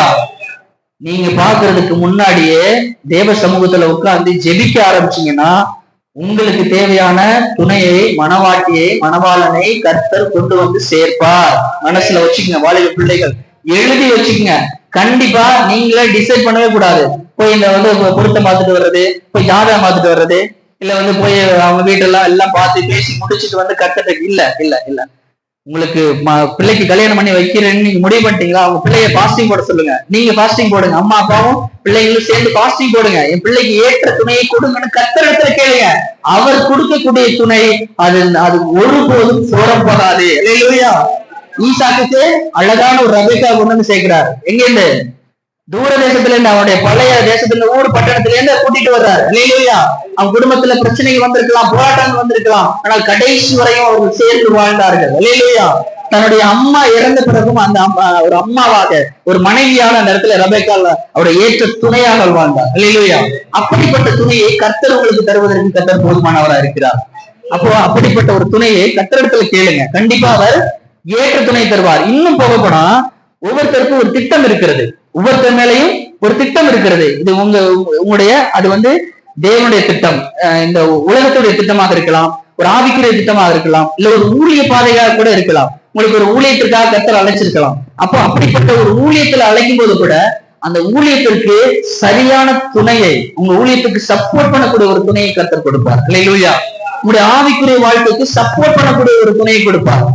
நாமளா போய் விழுந்தோம் அப்படின்னா அது என்னவாக வேணாலும் மாறலாம், எப்படி வேணாலும் மாறலாம். ஆவிக்குரிய வாழ்க்கையை விட்டு நம்மளை விட்டு தூர போகக்கூடிய, கர்த்தரை விட்டு வழிவிலக பண்ணக்கூடிய துணையாக கூட வரலாம் இல்லையா. அப்போ இதுல ரொம்ப கேர்ஃபுல்லா வாலிப பிள்ளைகள் வாலிப பசங்களா ரொம்ப கேர்ஃபுல்லா இருக்கணும். இது ஒரு தடவை நடந்துச்சுன்னா அதுக்கப்புறம் அதை மாற்ற முடியுமா? மாற்றவே முடியாது. வேதம் சொல்லுகிறது. அப்போ நீ எந்த ஒரு ரீசனுக்காகவும் உன்னுடைய கணவனையோ மனைவியோ தள்ளி விடாதே அப்படின்னு வேதம் சொல்லுகிறது. இதோ ஒரு சில ரீசனுக்கு தவிர மற்ற ரீசனுக்காக கணவனையோ மனைவியோ தள்ளி விடாதே அப்படின்னு வேதம் சொல்லுகிறது. அப்போ அப்படிப்பட்ட ஒரு உறவு முறையை தேர்ந்தெடுப்பது கர்த்தருடைய கருத்தில் நீங்க விட்டு பாருங்க. அவர் உங்களுக்கு ஏற்ற துணியை ஏற்ற காலத்திலே கொண்டு வந்து சேர்ப்பதற்கு கர்த்தர் போதுமானவராக இருக்கிறார் இல்லையா. அப்போ அந்த பிள்ளைகளுடைய வாழ்க்கை ரொம்ப ரொம்ப முக்கியம். அந்த பிள்ளைகளை ப்ராப்பராக வழிநடத்துவது பெற்றோருடைய கடமை. சிறு பிள்ளையா இருந்தாலும் சரி, வாலிப பிள்ளையா இருந்தாலும் சரி, எந்த சூழ்நிலையும் இந்த பிள்ளைகளை இதுதான் சத்தியம், இப்படிதான் இருக்கணும் அப்படின்னு அவர்களை ப்ராப்பராக கர்த்தருக்குள்ளே வழிநடத்த வேண்டியது உங்கள் அனைவருடைய கடமையாக இருக்கிறது இல்லையா. அப்ப இதுதான் உங்க பிள்ளைகளுக்கு நீங்கள் வைத்திருக்கக்கூடிய அன்பு. நீங்கள் எப்படி நேசிக்கிறீர்களோ, உங்களுக்கு வாழ்க்கை எப்படி இருக்குன்னாங்க. ஒரு கனவு இருந்திருக்கும் இல்லையா, திட்டம் இருந்திருக்கும் இல்லையா. நம்முடைய வாழ்க்கையில நிறைய கஷ்டங்களை அனுபவிச்சிருப்போம். அப்போ நான் என்னை நேசிக்கிறது போல, அப்போ நான் எனக்கு ஒரு மனவாழ்வுனா எப்படி இருக்கணும், என்னுடைய பிள்ளைக்கு என்னுடைய வாழ்க்கை இப்படி எல்லாம் அமையணும் அப்படின்னு நமக்குள்ள ஒரு எதிர்பார்க்கும் போது, அதே மாதிரிதான் உங்களுடைய பிள்ளைகளை நீங்கள் நேசித்து அவர்களுக்கும் ஒரு ஆவிக்குரிய வாழ்க்கையை கொடுக்கும் போது அவர்கள் ப்ராப்பரா கர்த்தருக்குள்ள வளர்ந்து வருவதற்கு நீங்கள் வழிநடத்தக்கூடிய ஒரு வழிநடத்தல், உங்களுடைய அன்பு, நீங்கள் வெளிப்படுத்தக்கூடிய அன்பானது ஒரு ப்ராப்பரான ஒரு கைடன்ஸா உங்களுக்கு அமையும் இல்லையா. ஓகே. அதே போல இந்த உலகத்தை நேசிக்க வேண்டும், ஜனங்களை நேசிக்க வேண்டும். இன்னைக்கு எத்தனையோ ஜனங்கள் நாம பெற்றக்கூடிய இந்த ரட்சிப்பை அடையாமல், ரட்சிப்பை பெறாமல் இந்த உலகத்துல எத்தனை பேர் இருக்கிறாங்க, கரெக்டுங்களா? நம்ம பெற்றுக்கொண்ட ரட்சிப்பை, அது ரட்சிப்புனா என்ன, இந்த எப்படி போறதுன்னு கூட தெரியாம எத்தனை பேர் இருக்காங்க. ஒரு வியாதியில கர்த்தர் சுகமாக்குவாருன்னு கூட எத்தனை பேருக்கு தெரியாம இருக்கலாம். எத்தனை பேருக்கு குடும்பத்துல எப்படி சமாதானத்தை கொண்டு வருவதுன்னு எப்படி தெரியாம இருக்கலாம். அந்த குடும்பத்துக்கு நடந்து கொண்டிருக்க பிரச்சனைகள், போராட்டங்கள், அவருடைய சாபத்து நிமித்தம் எத்தனையோ குடும்பங்கள் சாபத்தினால அழிஞ்சு கொண்டிருக்கு. அப்படிப்பட்ட ஜனங்களுக்கு நீங்கள் அவர்கள் மீது அன்பு செலுத்தி அவர்களை ரட்சிப்புக்கு நேராக வழிநடத்த வேண்டியது உங்களுடைய கடமையாக இருக்கிறது. அப்போ ஜனங்கள் மீது அன்பு செலுத்த வேண்டும். அப்போ உங்களுடைய அன்பு அவர்களை ரட்சிக்கும் அல்லேலூயா. அப்ப சுவிசேஷத்தை அறிவிக்க வேண்டியது நம்முடைய கடமை. எத்தனை பேர் இதுல ஊழியம் பண்றீங்க? ஊழியக்காரர்கள் யாராவது இருக்கா? ஊழியம் பண்றீங்க, ஸ்தோத்திரம் அல்லேலூயா. என்ன ஊழியம்? ஆத்மா ஆயத்தப்படுத்துறீங்க. 2 பேர் தான் இருக்கிறீங்க. கிட்டத்தட்ட ஒரு 30-35 பேர் இருப்பீங்கன்னு நினைக்கிறேன். 2 பேர் தான் இருக்கிறீங்க. இல்ல, நிறைய ஆத்மாக்களை ஆயத்தப்படுத்த வேண்டியது ஒவ்வொருத்தர் மேலும் இருந்த கடமை அல்லேலூயா. எனக்கு கிடைத்த ரட்சிப்பின் அந்த சந்தோஷத்தை அனுபவத்தை மற்றவர்களோடு ஷேர் பண்ணி அவர்களை ஆத்ம ரட்சிப்படைய செய்து அவர்களை கர்த்தருக்கு நேராக திருப்ப வேண்டியது ஒவ்வொருத்தரோட கடமை. இதுக்கெல்லாம் ஊழிய அழைப்பெல்லாம் தேவையில்லை. இல்லையா? அப்ப ஆத்மாவே அவருக்கு ஒண்ணுமே நீங்க பண்ண வேண்டியதில்லை. இயேசு உங்களை நேசிக்கிறார், இயேசு உங்களுக்காக மரித்திருக்கிறார், இயேசு உங்களுக்காக தனது பரிசுத்த ரத்தத்தை சிந்திருக்கிறார். அவருடைய ரத்தம் உங்களுடைய பாவங்களை போக்கி உங்களை ரட்சிக்கும். இதுதான் சுவிசேஷம். அல்லேலூயா. இதை நாம பெற்றுக்கொண்ட அந்த ரட்சிப்பை மற்றவர்களுக்கு சொல்லி அவர்களை அந்த ரட்சிப்புக்கு நேராக வழி நடத்த வேண்டியது நம்மளுடைய கடமையாக பொறுப்பாக இருக்கிறது. அப்போ அவர்கள் மீது உங்களை எப்படி நீங்க உங்களுடைய ஆத்மா மீது உங்களுக்கு ஒரு வாஞ்சை இருக்கிறதோ, உங்க ஆத்மா மீது உங்களுக்கு எப்படி ஒரு அன்பு இருக்கிறதோ, என் ஆத்மா ஒரு பரலோக ராஜ்யத்திற்கு போக வேண்டும் என்கின்ற ஒரு அன்பு, ஒரு ஆயத்தம், ஒரு துடிப்பு உங்களுக்குள் இருக்கிறதோ, அதே போலதான் உங்களுக்கு உண்டாக இருக்கக்கூடிய அத்தனை ஆத்மாக்களும் பரலோக ராஜ்யம் போக வேண்டும் என்கின்ற ஒரு வாஞ்சை, ஒரு அன்பு உங்களுடைய இருதயத்திலிருந்து புறப்பட வேண்டும். இல்லையா? அப்படிப்பட்ட ஒரு வாஞ்சி உங்களுக்கு மேல இருக்கு. வேணால் யாரை பார்த்தாலும் நீங்க கொஞ்சம் சொல்லிட்டே இருப்பீங்க. இல்லையா? அப்ப அன்பு வெளிப்பட்டு கொண்டே இருக்கும். நான் இன்னைக்கு இருக்கக்கூடிய மனுஷன் சுவிசேஷம் சொல்லுங்க, விதையை போடுங்க தண்ணீர்ல, அதை விளைய செய்கிறவர் கர்த்தர். இல்லையா? தண்ணீரை, அதாவது நம்ம விதைக்கிறவனாலும் அல்ல, நீர் பாய்ச்சுகிறவனாலும் அல்ல, அதை விளைய செய்யக்கூடிய கர்த்தராலே எல்லாம் ஆகும். அப்ப நம்ம சுவிசேஷம் அறிவிக்க வேண்டியது நம்முடைய கடமை. அதை விளைய செய்கிறவருடைய இருதயத்தை தொடக்க வேண்டியது கர்த்தருடைய கடமை. இல்லையா? அப்ப நம்ம ஒவ்வொருத்தரும் ஒரு சுவிசேஷகராக ஜனங்களை ரட்சிப்புக்கு நேராக வழி நடத்தக்கூடிய ஒரு அதிகாரத்தை பெற்றிருக்க வேண்டும். அல்லேலூயா. அப்படிப்பட்ட ஒரு வாஞ்சை நம்மளுடைய இருதயத்திலிருந்து அன்பு வெளிப்பட்டு கொண்டே இருக்க வேண்டும். மத்தேயு 24வது அதிகாரம் 12வது வசனம். மத்தேயு 24:12. மத்தேயு 24:12. மத்தேயு 24:12. அக்கிரியம் மிகுதினால் அநேகருடைய அன்பு தணிந்து போகும். இது கடைசி கால அடையாளம். அல்லேலூயா. இயேசு கிறிஸ்துவிடத்துல அவருடைய சீஷர்கள் எல்லாம் கேட்கிறாங்க, உங்களது வருகைக்கும் உலகத்தினுடைய முடிவுக்கும் அடையாளம் என்ன அப்படின்னு கேட்கும் போது அவர் நிறைய லிஸ்ட் சொல்றாரு. அதுல இந்த ஒரு வசனமும் அடங்கும். கடைசி காலத்துல அன்பு என்ன போகுமா? தணிந்து போகும் என்று வேதம் சொல்லுகிறது. இந்த உலகத்துல அன்பு தணிஞ்சு போய் ரொம்ப நாளாச்சு. தேவனுடைய அன்புக்கு அப்புறம் நம்ம யாருடைய அன்பை அதிகமா பாக்குறோம்? மிகப்பெரிய ஒரு ஒரு அப்பழுக்கற்ற அன்புனா யாருடைய அன்பு? தேவனுக்கு அப்புறம்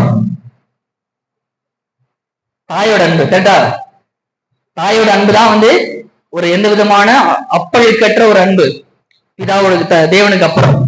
அப்போ அந்த தாயோட அன்பு இன்னைக்கு குறைஞ்சு போச்சு. தாயோட அன்பு குறைஞ்சு போச்சு. தன்னுடைய சுயநலத்திற்காக ஒரு தவறான வழியில் இருக்கக்கூடிய ஒரு தாயானவள் தன்னுடைய பிள்ளையை தனக்கு இடைஞ்சலா இருக்கான்னு சொல்லிட்டு தன் பிள்ளையை கொல்றான். இன்னைக்கு எத்தனை நியூஸ் பாக்குறோம். இல்லையா? அன்பு தணிந்து போய்விட்டது. குழந்தைய கொண்டு போய் குழந்தை அழுதுட்டே சொல்லிட்டு கொண்டு ஒரு தாய் வாஷிங் மிஷின்ல போடுறாங்க. இல்லையா? தன்னுடைய கணவன் மொபைல் வாங்கி கொடுக்கலன்னு சொல்லிட்டு தன்னுடைய பிள்ளையை கொண்டு விட்டுட்டு கொண்டு போய் பஸ் ஸ்டாண்ட்ல விட்டுட்டு ஒரு மொபைல் வாங்கிட்டு வர்றான் ஒரு தாய். இல்லையா? இந்த உலகத்தில் அன்பு தணிந்து போய்விட்டது. இது இன்னும் மோசமா போயிட்டு இருக்கு. நம்ம கடைசி காலத்துல இருக்கிறோம். போன விட நாம பார்த்தோம், இயேசு கிறிஸ்து அவருடைய வருகை ரொம்ப சமயமா இருக்கு. அவர் வாசப்படி நின்று கதவை தட்டி கொண்டிருக்கிறார் என்று நம்ம போனதான் பார்த்தோம். இல்லையா? அப்போ அவருடைய வருகை ரொம்ப சமயமா இருக்குது. அவர் ரொம்ப இல்ல, நம்ம வாசப்படியில் நின்று கொண்டிருக்கிறார். கடைசி காலத்திற்கான அத்தனை அடையாளம் நடந்து கொண்டிருக்கிறது. உலகப்போர், 3ஆம் உலகப்போர் நடப்பதற்கான அத்தனை அடையாளங்களும் சூழ்நிலையில வந்து கொண்டிருக்கிறது. அப்போது இயேசு கிறிஸ்துடைய கடைசி காலம். அதே போல இயேசு கிறிஸ்துடைய வார்த்தை என்ன சொன்னதோ, இந்த உலகத்தில் அவர் அன்பை போதித்தார். 2 பிரமாணத்தை சொன்னார். அவர் பிதாவை, தேவனாகிய கர்த்தரை முழு இருதயத்தோடும் முழு ஆத்துவாவோடும் முழு பலத்தோடும் அன்பு கூறுவாயாக, உன்னை நேசிப்பது போல பிறரை நேசிப்பாயாக. இந்த 2 பிரதான கட்டளைகளை அவர் கொடுத்தார். ஆனால் இன்னைக்கு அந்த அன்பானது இந்த உலகத்தில் தணிந்து போய்விட்டது. அல்லேலூயா. உலகத்தானுக்குள்ளே அன்பு தணிந்தாலும் கிறிஸ்தவர்களாகிய நமக்குள்ள அந்த அன்பு என்ன பண்ணணும்? கொழுந்து விட்டு எரிய வேண்டும். அல்லேலூயா. நமக்குள்ள அந்த அன்பு தழியக்கூடாது. இந்த உலகமே பஞ்சத்துல அடிபட்டாலும், ஆனால் நேசிக்கக்கூடிய கர்த்தருடைய சமூகத்துல கூடிய கர்த்தர் நம்மளை ப்ராப்பரா அந்த எல்லா பஞ்சத்திலிருந்து விடுவிப்பதற்கு கர்த்தர் போதுமானவராக இருக்கிறார். உலகம் முழுவதும் கொரோனாவதால அழித்தாலும் நம்மளை அந்த கொரோனாவுக்கு அழிவிலிருந்து பாதுகாத்துக் கொள்வதை கர்த்தரால் போதுமானவராக இருக்கிறார். அல்லேலூயா. இந்த உலகம் முழுவதும் அன்பு தணிந்து போனாலும் அந்த அன்பை நம்முடைய இருதயத்திலே நிறைவாய் கொடுப்பதற்கு கர்த்தர் போதுமானவராக இருக்கிறார். அல்லேலூயா. அப்ப அந்த அன்பு நமக்குள்ளே தணிந்து போகாதபடி நாம் பாதுகாத்துக் கொள்ள வேண்டும்.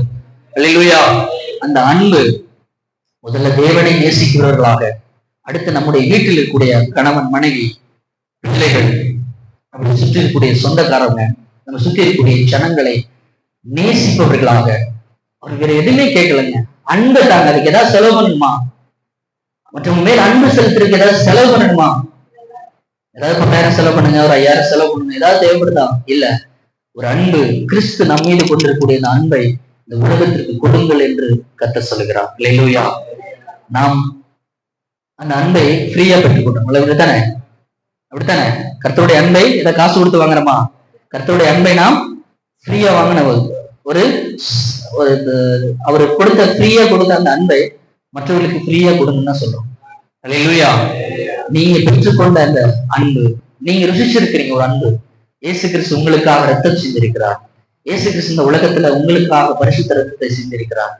அந்த தூய்மையான அன்பை ருசித்திருக்க நீங்கள் இலவசமாக பெற்றுக்கொண்ட அந்த அன்பை ஜனங்களுக்கு இலவசமாக கொடுங்கள். அல்லேலூயா.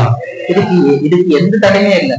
இந்த அன்பை உங்களால கொடுக்க முடியல அப்படின்னா நீங்க ஆராதிப்பதற்கோ, தேவனை டெய்லி தேவனோடு பேசுவதற்கோ, இல்ல திருவிழா எடுப்பதற்கோ நாம் தகுதியற்றவர்களாக இருப்போம். அல்லேலூயா. தேவனிடத்திலிருந்து நாம் பெற்றுக்கொண்ட அந்த உண்மையான அன்பை மற்றவர்களுக்கு நாம் இலவசமாக காமிக்க முடியல, நம்மளால பிறரை அன்பு செலுத்த முடியல, பிறரை நேசிக்க முடியவில்லை என்றால் நாம் கிறிஸ்தவர்களாக வாழ்வதற்கே லாய்க்கில்லைன்னு அர்த்தம். அல்லேலூயா. கர்த்தர் உங்களை பார்த்து கொண்டே இருக்கிறார்.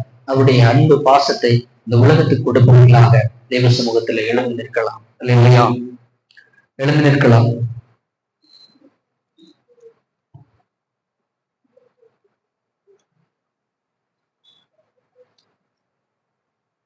உம்மை ஆராதிப்பேன், உம்மை ஆராதிப்பேன், உம்மை ஆராதிப்பேன், உம்மை ஆராதிப்பேன். என் நாட்கள் முடியும் வரை, என் ஜீவன் பிரியும் வரை, என் சுவாசம் ஒழியும் வரை உம்மையே ஆராதிப்பேன், உம்மையே ஆராதிப்பேன், உம்மையே ஆராதிப்பேன், உம்மையே ஆராதிப்பேன். ஆண்டவரே ஸ்தோத்திரம். உம்மை நாங்கள் ஆராதிக்கிறவர்களாக மாத்திரமல்ல, உமது நாமத்தை மகிமைப்படுத்துகிறவர்களாக மாத்திரமல்ல, நீர் எங்களுக்கு கொடுத்திருக்கக்கூடிய இந்த தூய்மையான அன்பை, இலவசமாக நாங்கள் பெற்றுக்கொண்ட அந்த அன்பை மற்றவர்களுக்கு நாங்கள் இலவசமாக கொடுக்க கர்த்தர் எங்களுக்கு கிருபை தாங்கப்பா. ஆண்டவரே, நாங்கள் முழு இருதயத்தோடும், முழு ஆத்மாவோடும், முழு பலத்தோடும், முழு மனதோடும் என் தேவனை அன்பு செலுத்துகிறவர்களாக, என் தேவனை தேடுகிறவர்களாக, கர்த்தரிடத்திலே அன்பு செலுத்துகிறவர்களாக, அதே வேளையில எங்களை நாங்கள் நேசிப்பது போல, என்னை நான் நேசிப்பது போல பிறரை நான் நேசிக்கிறவனாக, ஆண்டவரே தகப்பனினுடைய கணவன் மனைவியை, இந்த பிள்ளைகளை, என்னுடைய பெற்றோரை, என்னுடைய உற்றார் உறவினர்களை, என்னுடைய சொந்த பந்தங்களை, சுற்றி இருக்கக்கூடிய ஜனங்களை நேசிக்கிறவர்களாக, ஆண்டவரே நான் பெற்றுக்கொண்ட அந்த ரட்சிப்பை அவர்களுக்கு சொல்லி, ஆண்டவரே நான் ருசித்த இயேசு கிறிஸ்துவை தேவனுடைய அன்பை மற்றவர்களுக்கு நான் வெளிப்படுத்தி அவர்களுடைய ஆத்மாவும் ரட்சிப்புக்கு நேராக ஆண்டவரை கொண்டு வரும்படியாக அந்த நேசம், என் தேவனிடத்துல நான் கொண்டிருக்கக்கூடிய அந்த அன்பை இந்த உலகத்திற்கு நான் வெளிப்படுத்தும்படியாக கர்த்தாவை என்னுடைய இருதயத்தை கர்த்தர் நீ திறக்கும்படியாக.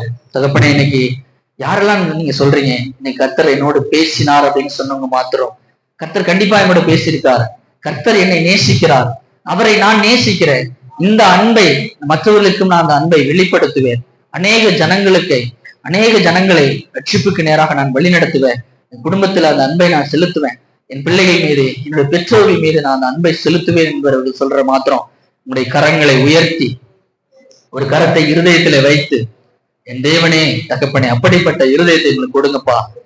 இந்த சபையை விட்டு, இந்த கட்டடத்தை விட்டு நாங்க போகும்போது இந்த வார்த்தையை எங்கேயே நாங்க விட்டுட்டு போகாம இந்த வசனம் எங்களுக்குள்ளே ஒவ்வொரு நாளும் இந்த வசனம் எங்களுக்குள்ளே பேசட்டும் ஆண்டவரே. ஒவ்வொரு நாளும் இந்த வசனம் எங்களோடு இடைபடட்டும் ஆண்டவரே. இந்த வார்த்தைகள் மூலமாக நாங்கள் பெற்றுக்கொண்ட இந்த தேவனுடைய அன்பை இந்த உலகத்திற்கு வெளிப்படுத்துகிறவர்களாக நாங்க ஆண்டவரே வளரணும் ஆண்டவரே, ஆவிக்கிற வாழ்க்கையில பலப்படணும் ஆண்டவரே. தகப்பனே, உண்மை நாங்கள் வெறுமனே எங்களுடைய தேவைகளுக்காகவும், எங்களுடைய சந்தர்ப்பங்களுக்காகவும், இந்த உலக ஆசீர்வாதங்களுக்காகவும், தகப்பனே எங்களுடைய பிரச்சனைகள் போராட்டங்கள் வரும்போது மாத்திரம் என் தேவனை தேடுகிறவர்களாக நாங்கள் இருக்கக்கூடாது தகப்பனே. எப்போதும் என் மணவாளனாகிய கிறிஸ்துவை நாங்கள் நேசிக்கக்கூடிய ஒரு மனவாட்டியாக, ஆண்டவரை உண்மை தேடுகிறவர்களாக, உண்மை முழு இருதயத்தோடும், முழு ஆத்மாவோடும், முழு பலத்தோடும் ஆண்டவரை உண்மை தேடுகிறவர்களாக, உண்மை ஆராதிக்கிறவர்களாக, உண்மையை அன்பு கூறுவர்களாக எங்களை மாற்றும், எங்களை பலப்படுத்தும், எங்களை பாதுகாத்துக் கொள்ளும். இதோ இந்த வேளையில நீ வந்திருக்கக்கூடிய அத்தனை பிள்ளைகளையும் ஒரு கரத்துல ஒப்புக் கொடுக்கிறேன். உடைய குடும்பங்களையும் ஒரு கரத்துல ஒப்புக் கொடுக்கிறேன். அந்த பிள்ளைகளை ஒரு கரத்துல ஒப்புக் கொடுக்கிறேன். தேவனுடைய கிருபையும் பாதுகாப்பு கரமும் மகிமையும் இந்த பிள்ளைகளை அனைவரோடும் என்றென்றைக்கும் நிறைவாய் இருந்து இவர்களை ஆசீர்வதிங்க. குடும்பத்தின் தேவைகள் சந்திக்கப்படட்டும். தேவரே இந்த உலகத்தின் ஆசீர்வாதத்தையும் ஆண்டவரே ஆவிக்குரிய ஆசீர்வாதங்களையும் வந்திருக்க அத்தனை பிள்ளைகளுக்கும் நீ கொடுத்து ஆண்டவரே பரிசுத்தாவுடைய அபிஷேகம் அக்கினி அவர்களுக்குள்ளே எப்போதும் இருந்து இந்த உலகத்தை மாற்றக்கூடிய ஒரு அக்கினியாக இந்த உலகத்தில் அவர்கள் கடந்து செல்ல ஆண்டவரே கர்த்தர் கிருபை தார். இயேசு நாமத்தினால ஜெபிக்கிறோம். கர்த்தர் ஜெபத்தை கேட்டதற்காக ஸ்தோத்திரம். ஆமென். அல்லேலூயா. என் ஆத்துமாவே கர்த்தரை ஸ்தோத்திரி, என் முழு உள்ளமே பரிசுத்த நாமத்தை ஸ்தோத்திரி. என் ஆத்துமாவே கர்த்தரை ஸ்தோத்திரி, கர்த்தர் செய்த சகல உபகாரங்களையும் மறவாதே. ஆமென். என் பிதாவாகிய தேவனாலும் கர்த்தராகிய இயேசு கிறிஸ்துவினாலும் கிருபையும் இரக்கமும் சமாதானமும் அன்பும் அந்யோன்ய ஐக்கியமும் விடுதலையும் பாதுகாப்பும் என்றென்றைக்கும் எங்களோடும் எங்களுடைய குடும்பத்தாரோடும் கிறிஸ்துவுடைய வருகை மட்டும் தங்கி ஸ்தாபரிப்பதாக. அல்லேலூயா, அல்லேலூயா, அல்லேலூயா.